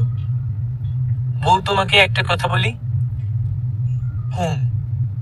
তোমার নাকটা খুব সুন্দর। এই কথা আপনি এর আগেও আমাকে বলেছেন। হ্যাঁ, এর আগেও বলেছি। আমি তোমাকে সবসময় এই কথাটা বলবো। তোমার নাকটা আমার খুব পছন্দ। বারবার তোমার নাক ধরে টানবো, বারবার এই কথাটা বলবো। বারবার নাক টানলে আমি ব্যথা পাবো না? কখনোই না। তোমার কষ্ট হবে এমন কাজ আমি কখনোই করব না। এই যে একটু আগে তোমার নাক টেনেছি, তুমি কি ব্যথা পেয়েছো? না। দেখেছো, ব্যথা পাওনি। এখন বলো, চেইনটা কি পছন্দ হয়েছে? হুম। আমি বুঝি না মাইশা, তোমাকে আমি কোনো কিছু জিজ্ঞেস করলে এমন হুম হুম করো কেন? সুন্দর করে উত্তর দিতে পারো না? এর চেয়ে সুন্দর করে কিভাবে উত্তর দিব? বলবে, হাসিব, তোমার গিফটটা আমার খুব পছন্দ হয়েছে। নাও বলো। কি ঝামেলায় পড়লাম? উনাকে এখন তুমি করে নাম ধরে ডাকতে হবে। কিভাবে বলবো? চুপ করে আছো কেন? বলো। আপনাকে তুমি করে ডাকবো? প্লিজ মাইশা, এখন আমাকে বলো না যে আমাকে তুমি করে ডাকার জন্য তোমাকে কিছুদিন সময় দিতে হবে। হ্যাঁ, সময় তো একটু লাগবেই। আমাকে আমার নাম ধরে ডাকবে, তুমি করে বলবে, এতে সময়ের কি দরকার? আপনাকে তুমি করে ডাকতে কেমন কেমন যেন লাগছে। কেমন কেমন লাগছে? ওই তো লাগছে কেমন কেমন। হা হা হা, তুমি কি লজ্জা পাচ্ছ? হ্যাঁ, ওই ধরনের কিছু একটা। আচ্ছা যাও, এখনই তুমি করে বলতে হবে না। তোমার যেদিন এই কেমন কেমন অনুভূতি হওয়া বন্ধ হবে, সেদিন থেকে না হয় আমাকে তুমি করে বলো। এখন ঘুমাবে, চলো। আজ সারাদিন অনেক টেনশনে ছিলে। এখন না ঘুমালে অসুস্থ হয়ে পড়বে। আমি চুপচাপ যেয়ে শুয়ে পড়লাম। উনি আমার পাশে এসে শুয়ে গেলেন। কি পরিমাণ অস্বস্তি যে লাগছে বলে বোঝাতে পারবো না। ইচ্ছে হচ্ছে খাট ছেড়ে ফ্লোরে যেয়ে ঘুমাই। কিন্তু আমি জানি, আমি এখন ফ্লোরে যেতে চাইলে উনি আমাকে দিবেন না। উল্টো উনি নিচে এসে শুয়ে পড়বেন, যেটা খুব বাজে একটা ব্যাপার হবে। 1 ঘন্টা হয়ে যাচ্ছে, এপাশ ওপাশ করেই যাচ্ছি, একদম ঘুম আসছে না। হাসিব বিষয়টা লক্ষ্য করলো। কি ব্যাপার মাইশা? সেই কখন থেকে দেখছি এপাশ ওপাশ করেই যাচ্ছ। ঘুম আসছে না তোমার? না। ঠিক আছে, আমি তোমার মাথায় হাত বুলিয়ে দিচ্ছি। আমার কাছে এসে শোও। কি বলে এসব? আমি নাকি উনার কাছে যেয়ে শোবো? ধুর, বলেও তো মনে হচ্ছে বিপদে পড়ে গেলাম। কি হলো, কাছে এসো। না না, লাগবে না। আপনি কেন শুধু শুধু আমার জন্য আপনার ঘুম নষ্ট করবেন? আপনি ঘুমান, আমি কিছুক্ষণ পর ঘুমিয়ে যাব। তুমি অতিরিক্ত কথা বলো। তোমাকে কাছে আসতে বলছি, তুমি আসো। না, আপনি ঘুমান। বুঝেছি তুমি আসবা না। এই কথা বলে উনি আমার কাছে এলেন। একদম উনার বুকের কাছে। আমি একটু দূরে সরতে চাইলাম। উনি আমার কাঁধে ধরে আমাকে আবার উনার কাছে টেনে আনলেন। এইবার একদম উনার বুকের সাথে মাথাটা লেগে আছে। একদম নড়াচড়া করবে না তুমি। যেভাবে শুয়ে আছো সেভাবেই শুয়ে থাকো। আমি মাথায় হাত বুলিয়ে দিচ্ছি, তুমি চোখ বন্ধ করো। এখন আবার বলো না তোমার কেমন কেমন লাগছে। বলে কোনো লাভ হবে না, আমি তোমার মাথায় হাত বুলাবই। আমি আর কিছু বললাম না, বুঝাই যাচ্ছে বলে কোনো লাভ হবে না। উনি আমার মাথায় হাত বুলাচ্ছেন। আমি এতদিন ভাবতাম আপনার চেয়ে ভালো করে কে মাথায় হাত বুলাতেই পারে না, কিন্তু এখন মনে হচ্ছে হাসিব আপনার চেয়ে আরো ভালো করে এই কাজটা করতে পারেন। এখন আর তেমন একটা অস্বস্তি লাগছে না, ঘুম পাচ্ছে প্রচন্ড রকমে। পরদিন সকালে চোখ মেলে দেখি হাসিবের হাতের উপর মাথা রেখে ওনাকে জড়িয়ে ধরে আছি। উনি আমার দিকে তাকিয়ে মুচকি হেসে বললেন, গুড মর্নিং মাইশা। আমি সাথে সাথে শোয়া থেকে উঠে পড়লাম। আমি বুঝতে পারছি না আমি কি ওনাকে জড়িয়ে ধরেছিলাম নাকি উনি ইচ্ছা করে ওনার উপর আমার হাত পা দিয়ে রেখেছেন। আমি ওনাকে কিছু জিজ্ঞেস করতে পারছি না লজ্জায়, কিন্তু উনি আমার মুখটা দেখে ঠিকই বুঝে নিয়েছেন। মাইশা, আমি কিন্তু তোমাকে জড়িয়ে ধরিনি, তুমি আমাকে 2বার জড়িয়ে ধরেছ। আমি 2বারই তোমার হাত ছাড়িয়েছি, এরপর আবার তুমি আমাকে জড়িয়ে ধরেছ। তখন ভেবে দেখলাম বউটা যেহেতু এতবার আমাকে জড়িয়ে ধরতে চাচ্ছে, আমার উচিত হবে না তাকে বারবার ফিরিয়ে দেয়া। তাই আর তোমাকে সরাইনি। কি যে লজ্জা লাগছে। ছি ছি, আমি ওনাকে বারবার জড়িয়ে ধরেছি। কি ভাববেন উনি আমাকে নিয়ে? উনি শয়তান টাইপ একটা হাসি এসে আমাকে জিজ্ঞেস করলেন, তুমি কি লজ্জা পাচ্ছ?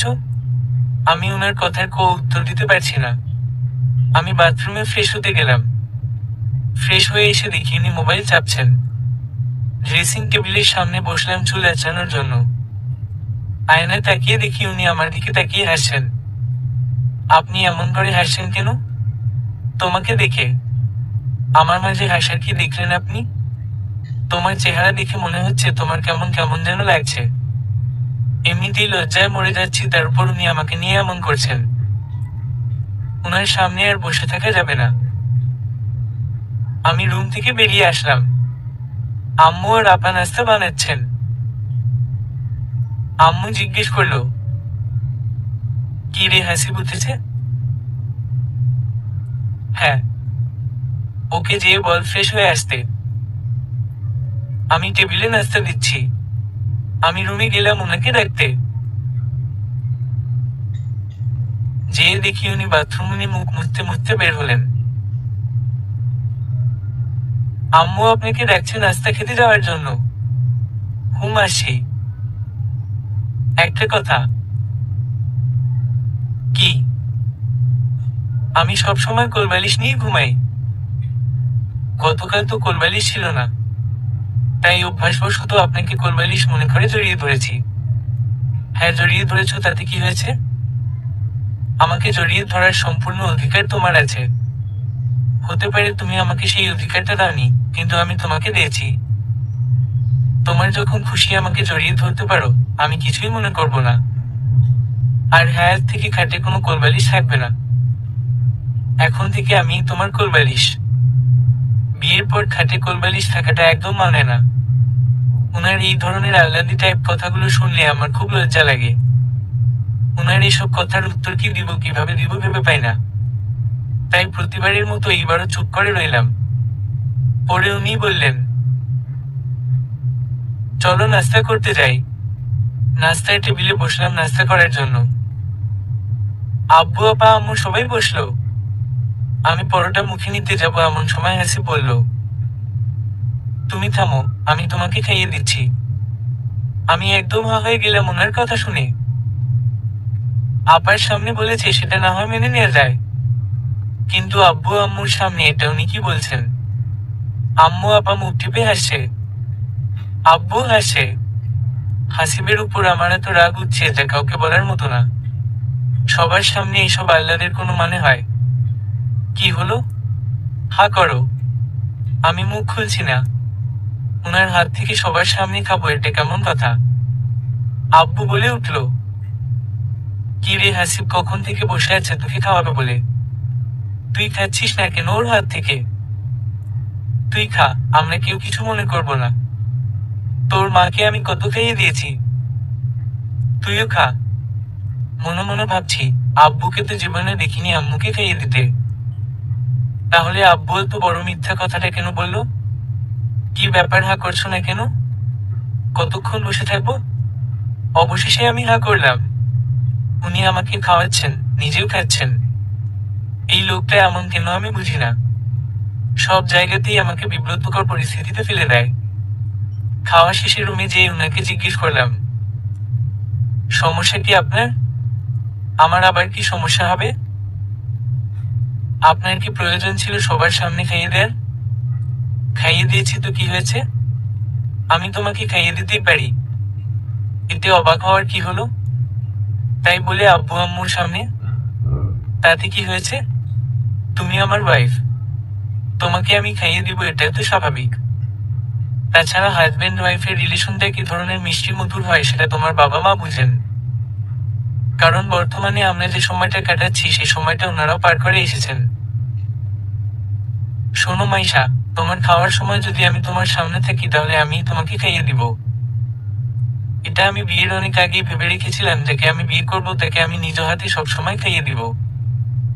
বিয়ের পর কি করবেন না করবেন এত কিছু আগে থেকেই ভেবে রেখেছেন? হ্যাঁ ভেবেছি। শুধু এটাই না, আরো অনেক কিছু ভেবে রেখেছি। তোমাকে নিয়ে কত শত শখ আহ্লাদ আছে আমার। শখ আহ্লাদ? আপনার শখ আহ্লাদ গুলো আমাকে সবসময় বিব্রতকর পরিস্থিতিতে ফেলে দেয়। বিব্রতকর পরিস্থিতিতে ফেলে দেয় না, বলো যে বিব্রতকর পরিস্থিতিতে তুমি ইচ্ছা করে পড়ো। ইচ্ছা করে পড়ি মানে? হ্যাঁ, ইচ্ছা করেই তো পড়ো। তুমি আমার শখ আহ্লাদ গুলোকে স্বাভাবিকভাবে নিলেই তো পারো। আসলে সমস্যাটা হচ্ছে তুমি অনেক বেশি নিরামিষ, যে কারণে তুমি এত বেশি লজ্জা পাও। তুমি যদি আমার মতো রোমান্টিক হতে তাহলে কখনোই এমন দাদি নানিদের মতো লজ্জা পেতে না। আমিও রোমান্টিক, অনেক বেশি রোমান্টিক আমি। কিন্তু সমস্যা হচ্ছে আমার কেমন কেমন যেন লাগে। হা হা হা, কেমন কেমন লাগে মাইশা? খুব হাসি পাচ্ছে তাই না? তোমার কথাগুলো খুব অদ্ভুত লাগে। আর আপনার কথা শুনলে আমার লজ্জা লাগে। কিছুদিনের মধ্যেই তোমার এই কেমন কেমন লাগা বন্ধ হয়ে যাবে। তোমার হাজবেন্ড খুব রোমান্টিক একজন মানুষ, তোমাকে রোমান্টিক মেজাজের বানিয়ে ছাড়বে। এখন শোনো, বিকালে আমরা বাইরে ঘুরতে যাব। কোথায় যাব? দেখা যাক কোথায় যাওয়া যায়। শোনো, তুমি কিন্তু আজ খুব সুন্দর করে সাজবে। এই প্রথম তোমাকে নিয়ে আমি ঘুরে বেড়াবো। ঠিক আছে? 3:30টার দিকে উনি বললেন, আমি আমার বাসা থেকে যেয়ে আমার বাইকটা নিয়ে আসি, তুমি এর মধ্যে রেডি হয়ে নাও। উনি চলে গেলেন। আমি রেডি হচ্ছি। আবার উনি এলেন। কি রে, কেমন লাগছে হাসিবের সাথে সময় কাটাতে? কেমন আবার লাগবে? গতকাল রাতে কি কি হলো? তেমন কিছু না। তেমন কিছু যে হয়নি তা খুব ভালোই জানি। তুই যা নিরামিষ। তুইও আমাকে নিরামিষ বলছিস? আমিও মানে? আরো কেউ বলেছে নাকি তুই নিরামিষ? হ্যাঁ, হাসিব বলেছে। হা হা হা, বেচারা হাসিব। এক রাতে টের পেয়ে গেছে তুই কেমন। পেতনির মতো হাসবি না তো। তোর হাসি দেখে গা জ্বলে যাচ্ছে আমার। আচ্ছা যা, হাসবো না। এখন বল, কাল রাতে কি কথা হলো? নাকি কথা বলিসনি? না, বলেছি। উনি আমার চুলের জট ছাড়িয়ে দিলেন, খাইয়ে দিলেন, আবার খাওয়া শেষে মুখটাও মুছে দিলেন। গলার চেইনটা গিফট করলেন, মাথায় হাত বুলিয়ে ঘুম পাড়িয়ে দিলেন। দেখেছিস হাসিব তোর কত যত্ন নেয়। বলেছিলাম না তোকে আমিও খুব ভালো একটা ছেলে। ও তোকে খুব ভালোবাসে। এখন তুই এসব ঢং ছেড়ে ওর খাতির যত্নে লেগে পড়। দেখবি তোর সংসারে সুখের সীমা থাকবে না। আধা ঘন্টা পর হাসিব এলো। কি গল্প হচ্ছে দুই বোনের মাঝে? তোমাদের দুইজনের বাসর ঘরের গল্প। শোনার মতো কিছুই নেই আপা। শুধু শুধু শুনতে এসো না, নিরাশ হবে। অলরেডি শুনেও ফেলেছি। কেমন লাগলো এমন রুক্ষ শুষ্ক বাসর ঘরের গল্প শুনে? হা হা, আমার বোন কি করতে পারে সেটা আমি আগে থেকেই জানতাম, কিন্তু তুমি আমার বোনটার এত যত্ন করো শুনে খুব ভালো লেগেছে। আমার ওয়াইফকে তো আমারই যত্ন করতে হবে। তোমাকে তো আগেই বলেছি আমি আজীবন একান্ত বাধ্যগত স্বামী হয়ে থাকবো। তাই তো দেখছি। আর হাসিব একটা কথা। কি? তুমি আর আমি তো একই বয়সের। তুমি আমাকে নাম ধরেই ডেকো। তোমাকে নাম ধরে ডাকাটা কি ঠিক হবে? এত সব ফর্মালিটিজ আমার সাথে না দেখালেও চলবে। তুমি আমাকে নাম ধরে ডাকলে বেশি খুশি হব। ঠিক আছে। মাইশা তোমার হলো? আমি রেডি। আমি রুম থেকে বের হতে যাব তখন উনি আমার হাতটা টেনে ওনার কাছে নিয়ে আসলেন। উনি আমার কপালের টিপটা ঠিক করে দিতে দিতে বললেন, ঠিক মতো টিপটাও পড়তে শিখুনি। বাচ্চা মেয়ে একটা। বাচ্চা মেয়ে যেহেতু তাহলে বিয়ে করেছেন কেন আমাকে? কুচি মেয়ে আমার খুব পছন্দ তাই বিয়ে করেছি। হয়েছে? বুঝতে পেরেছ? খুব বুঝেছি। এখন চলুন। নিচে যেয়ে বাইকে ওনার পিছনে বসলাম। মাঝখানে ফাঁক রেখে বসলাম। ওনার কাঁধে কোনো মতে হাতটা রাখলাম। কি ব্যাপার এমন করে বসেছ কেন? কেমন করে বসবো? কাছে এসে বসো। আর কত কাছে আসবো? আর কত কাছে আসবে মানে? আমার সাথে লেগে বসো। হাতটা আমার কাঁধ থেকে সরিয়ে আমাকে জড়িয়ে ধরে বসো। না আমি পারবো না। যেটা বলছি সেটা করো। না। এরপর উনি নিজেই আমাকে ওনার কাছে টেনে আমার হাতটা টেনে ওনার বুকে রাখলেন। ঠিক এভাবেই ধরে বসে থাকো। হাত সরানোর একদম চেষ্টা করবে না। হাত সরাতে চাইলে কিন্তু আমি খুব রাগ করব। উনি কেমন যেন সব বিষয়েই শুধু জোর করেন। তবে অবশ্য আমি ওনাকে জোর করতে দেই। কেনে যেন ওনার সাথে তর্ক করতে ইচ্ছে হয় না। উনি বাইক চালাচ্ছেন। আমরা কোথায় যাচ্ছি আমি নিজেও জানি না। চুপচাপ বসে থাকো। সময় হলে তো দেখতেই পাবে। বেশ কিছুক্ষণ পর উনি একটা লেকের পাড়ে আমাকে নিয়ে আসলেন। বাইক থেকে নেমে উনি আমাকে নিয়ে একটা বেঞ্চে বসলেন। আমি বেশ খানিকটা দূরত্ব বজায় রেখে বসলাম। কি গো, তুমি এত দূরে কেন বসে আছো? লোকজন দেখলে তো ভাববে আমি আর তুমি ভাই বোন। কাছে এসে বসো। এই কথা বলে উনি আমার হাতটা ধরে আমাকে ওনার কাছে টেনে এনে বসালেন। উনি আমার হাত ধরে বসে গল্প করছেন। গল্প করার এক পর্যায়ে উনি আমাকে জিজ্ঞেস করলেন, চা খাবে? খাওয়া যায়। উনি চাওয়ালের কাছ থেকে 1 কাপ চা নিলেন। কি ব্যাপার আপনি চা খাবেন না? খাবো। পরে খাবো। তুমি অর্ধেক খেয়ে আমাকে দিবে। নাও চা খাও। আমি অর্ধেক খেয়ে উনাকে দিলাম। উনি চা খেতে খেতে আমাকে বললেন, তোমার ঠোঁটের স্বাদ তো আর এখন নিতে পারবো না। যতদিন না পর্যন্ত তুমি পারমিশন দিচ্ছ ততদিন না হয় তোমার খাওয়া জিনিস খেয়েই মনটাকে সান্ত্বনা দিলাম। কবে যে তুমি পারমিশন দিবে কে জানে। অপেক্ষা করতে থাকুন। তাই তো করছি। সন্ধ্যা পর্যন্ত ওনার সাথে গল্প করলাম। যতক্ষণ বসেছিলাম ততক্ষণ উনি আমার হাতটা ধরেই বসেছিলেন। এরপর একটা রেস্টুরেন্টে বসে খাওয়া দাওয়া শেষে 9:30টার দিকে বাসায় ফিরলাম। উনি ফ্রেশ হতে গেলেন। আমি বেলকনিতে দাঁড়িয়ে আছি। আজ যখন উনি আমার হাত ধরে গল্প করছিলেন খুব ভালো লাগছিল। মনে হচ্ছিল উনার সাথে গল্প করে আরো কয়েক ঘন্টা দিব্যি কাটিয়ে দিতে পারবো। বাইকে বাসায় আসার সময় তেমন অস্বস্তি লাগেনি যেমনটা যাওয়ার সময় লেগেছিল। ভালো লেগেছে খুব। খুব ইচ্ছে হচ্ছিল ওনার পিঠে মাথাটা রাখতে, কিন্তু কি ভেবে পড়ে আর রাখিনি। এখন রাত 10:30 বাজে। উনি আমার কাঁধে হাত রেখে কানে ফিসফিস করে জিজ্ঞেস করলেন, বাসায় পার্টি আছে? কেন? ছাদে যাব চলো। খোলা আকাশের নিচে চাঁদের আলোর মাঝে কিছুক্ষণ সময় কাটাবো। এখন যাবেন? এখন। কোনো সমস্যা? না, আপনি যান, আমি আপাকে বলে আসছি। উনি বের হয়ে গেছেন আগেই। আমি আপাকে বলে ঘর থেকে বের হলাম। সত্যি কথা বলতে আমারও মনে মনে ইচ্ছে হচ্ছে ছাদে যেতে। তাই হাসিবকে মানা করিনি। ছাদে যেয়ে দেখি হাসিব পার্টি বিছিয়ে ছাদের রেলিং এ হেলান দিয়ে বসে আছে। আমি ওনার সামনে যেয়ে বসলাম। আমার কাছে এসো, এই কথা বলে উনি আমাকে ওনার কাছে টেনে আমাকে পিছন থেকে জড়িয়ে ধরে বসে আছেন। আমার পিঠ ওনার বুকের সাথে লেপ্টে আছে। আমার চুল খোপা করা ছিল। উনি আমার চুলের খোপা খুলে দিলেন। আমার চুলে উনি হাত বুলাচ্ছেন আর কিছুক্ষণ পর পর আমার চুলে ওনার মুখ গুলাচ্ছেন। কেন জানি না আজ আর নিজেকে দূরে সরাতে ইচ্ছে হচ্ছে না। ইচ্ছে হচ্ছে গোটা রাতটা এভাবেই কাটিয়ে দেই। ওনার আঙুলগুলো যখন আমার চুলের গোড়া স্পর্শ করে যাচ্ছিল, এক ধরনের শিহরণ অনুভব করতে পারছিলাম চুলের গোড়ায় গোড়ায়। উনি আমাকে বললেন, মাইশা, তোমাকে একটা গান শোনাবো।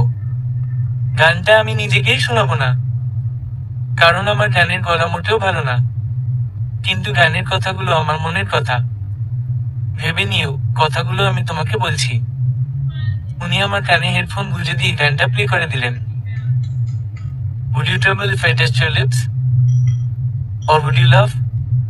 Oh, please tell me this. Now would you die for the one you love? Oh, hold me in your arms tonight. I can be your hero, baby. I can kiss away the pain. I'll stand by you forever. You can take my breath away. Would you swear that you will always be mine? Or would you lie? Would you run and hide? Am I in too deep? Have I lost my mind? I don't care. You're here tonight. গানটা শোনার পর লক্ষ্য করলাম আমি ওনার হাত ধরে রেখেছি। কখন ধরেছি জানি না। হাতটা ছাড়িয়ে দিতে নিচ্ছিলাম, তখন উনি আমার হাতটা শক্ত করে ধরে বললেন, হাত ছাড়াচ্ছ কেন মাইশা? ধরে রাখো, ছেড়ো না প্লিজ। আমি আপনার হাত ধরে রাখলে খুশি হবেন? হুমাম খুব। আমি চাই সারাটা জীবন তুমি আমার হাতটা ধরে রাখো। আপনি আমার খুশির জন্য বিয়ের পর থেকে এটা ওটা করেই যাচ্ছেন।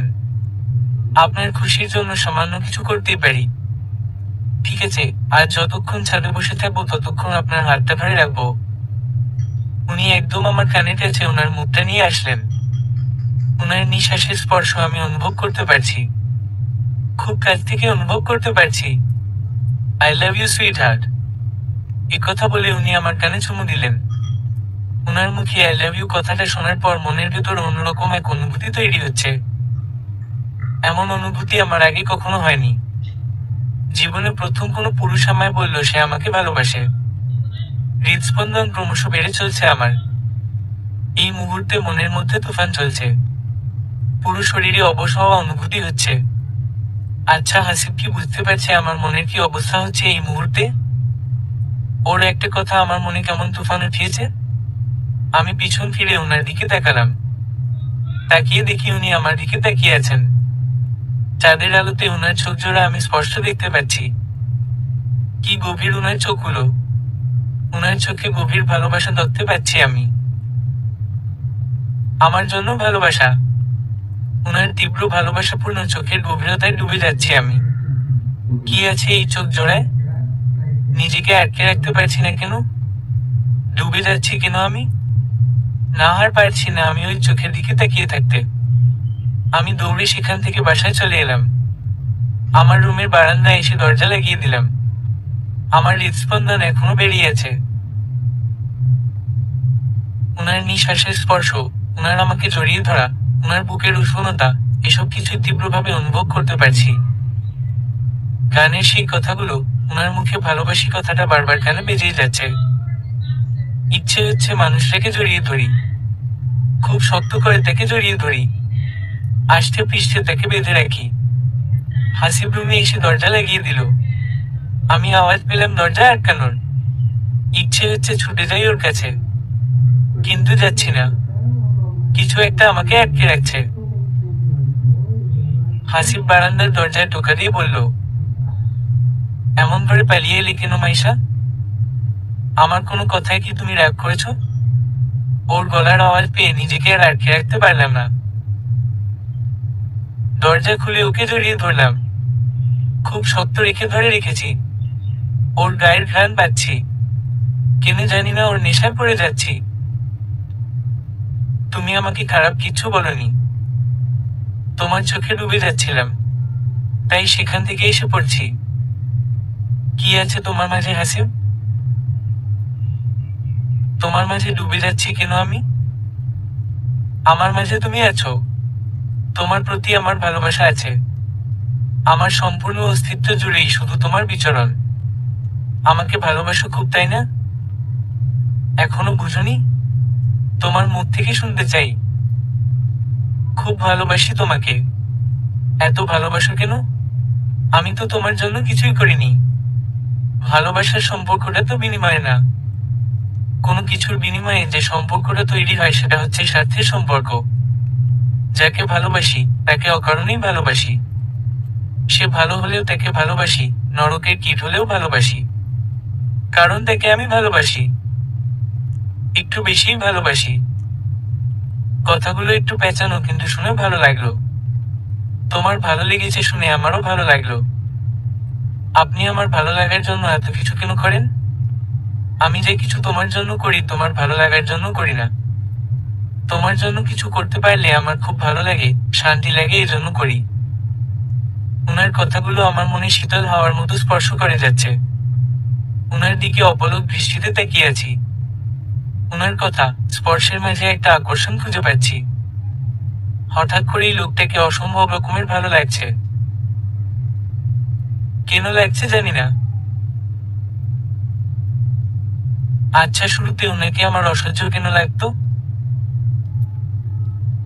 উনার চোখে এই গভীরতাটুকু আমি কেন খুঁজে পাইনি? উনি আমার নাকে একটা চুমু খেয়ে আমাকে কোলে করে নিয়ে বিছানায় শোয়ালেন। উনি আমার পাশে শুয়ে উনার এক হাতের উপর নিজের মাথাটা ভর করে রেখে আমার দিকে তাকিয়ে আছেন। আমি উনার দিকে কাত হয়ে শুয়ে আছি।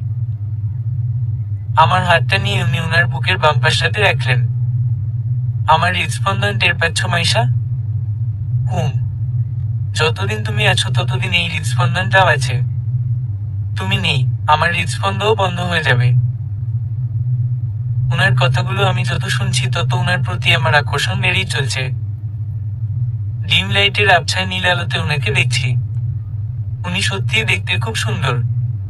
শ্যামলে, কিন্তু চেহারাটা খুব সুন্দর। বিশেষ করে উনার হাসিটা। উনি আমার চোখের দিকে তাকিয়ে কেমন করে যেন একটা হাসি দেন। হাসিটার মাঝে দুষ্ট ভাবও খুঁজে পাই, আবার ভালোবাসাও খুঁজে পাই। কিন্তু উনার চোখের দিকে আমি বেশিক্ষণ তাকিয়ে থাকতে পারি না। এত গভীর চোখে তাকিয়ে থাকা সম্ভব না। হাসিব, আমার চোখের দিকে এভাবে তাকিয়ে থেকো না। কেন? তোমার চোখ জোড়া খুব গভীর। তোমার চোখের দিকে আমি তাকালেই মনে হয় আমি ডুবে যাচ্ছি। আমার চোখ জুড়ে তোমার প্রতি ভালোবাসার গভীরতা খুঁজে পাবে। আমি চাই তুমি সেই গভীরতায় ডুব দাও। ভয় হয় যদি সেই গভীরতা থেকে উঠে না আসতে পারি। আসার দরকারটা কি? একবার ডুব দিয়েই দেখো, দেখবে তোমারই আর উঠে আসতে ইচ্ছে হবে না। তখন তোমার ইচ্ছে হবে আরো গভীরে যেতে। তোমার চোখের গভীরতা, তোমার কথার মাঝে মুগ্ধতা হঠাৎ এতটা বেড়ে গেল কি করে? চোখের গভীরতা, কথার মাঝে মুগ্ধতা, এগুলো হঠাৎ করে বাড়েনি। এগুলো প্রথম থেকেই ছিল। আগে তোমার নজরে কখনো পড়েনি। এতদিন পড়েনি, তাহলে আজ কেন পড়লো? হতে পারে তোমার মনে কিছু চলছে আমাকে নিয়ে। কিচ্ছু চলছে না। উনি আমার ঠোঁটে ওনার বৃদ্ধাঙ্গুল দিয়ে স্পর্শ করে বললেন, সত্যিই কিছু চলছে না? আমার ঠোঁটে ওনার স্পর্শ পেয়ে কেঁপে উঠলাম। মুখ থেকে আর কোনো কথা বের হচ্ছে না। সমস্ত কথা গলার মাঝখানে এসে আটকে গেছে।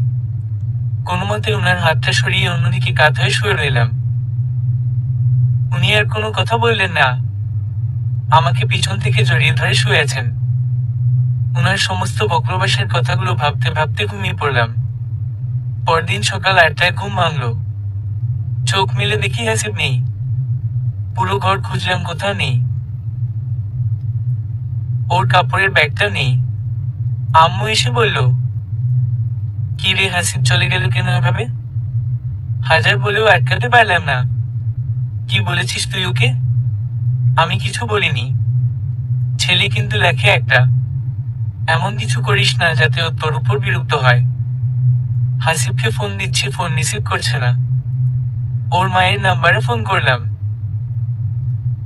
বলল ও নাকি অফিসে। বুঝে পাচ্ছি না ও এভাবে না বলে চলে গেল কেন। আমার উপর কি রাগ করলো? কাল ও আমার ঠোঁট স্পর্শ করেছিল, আমি ওর হাতটা সরিয়ে দিয়েছিলাম। এজন্যই কি রাগ করলো? ফোনটা রিসিভ করছে না। সকাল গড়িয়ে দুপুর হয়ে গেল, না আমার ফোন রিসিভ করছে না, ফোন ব্যাক করছে, মেসেজের রিপ্লাইও দিচ্ছে না। খুব মিস করছি ওকে। ওর মুখটা বারবার চোখের সামনে ভেসে উঠছে। ওর স্পর্শ, কথা, কোনো কিছুই মাথা থেকে সরাতে পারছি না। অস্থির লাগছে খুব। আপা বলল, কি রে, সকাল থেকে চেহারার 12টা বেজে আছে তোর? কি ভাবছিস এত? হাসিবের কথা খুব মনে হচ্ছে আপা। ইচ্ছে হচ্ছে ওর কাছে ছুটে যাই। আপা মুচকি হেসে বলল, তুই কি একটা বিষয় টের পেয়েছিস? কি? তুই হাসিবকে ভালোবেসে ফেলেছিস। তাই তো, হাসিবকে বোধহয় ভালোবেসে ফেলেছি। আর নয়তো ওকে এতখানি অনুভব করছি কেন? ওর স্পর্শ, কথা আমার মাঝে এতখানি অনুভূতি জাগায় কেন? আমি হাসিবকে ভালোবেসে ফেলেছি। ওকে জানাতে হবে আমি ওকে ভালোবেসে ফেলেছি। ওর চোখের গভীরতায় আমি ডুব দিয়ে ফেলেছি। আরো গভীরে ডুব দিতে চাই। আপা, আমার শাশুড়িকে কিছু একটা বলে ওনার বাসার বাহিরের ঘন্টা 2 জন্য বের করে আনতে পারবি? হ্যাঁ পারবো।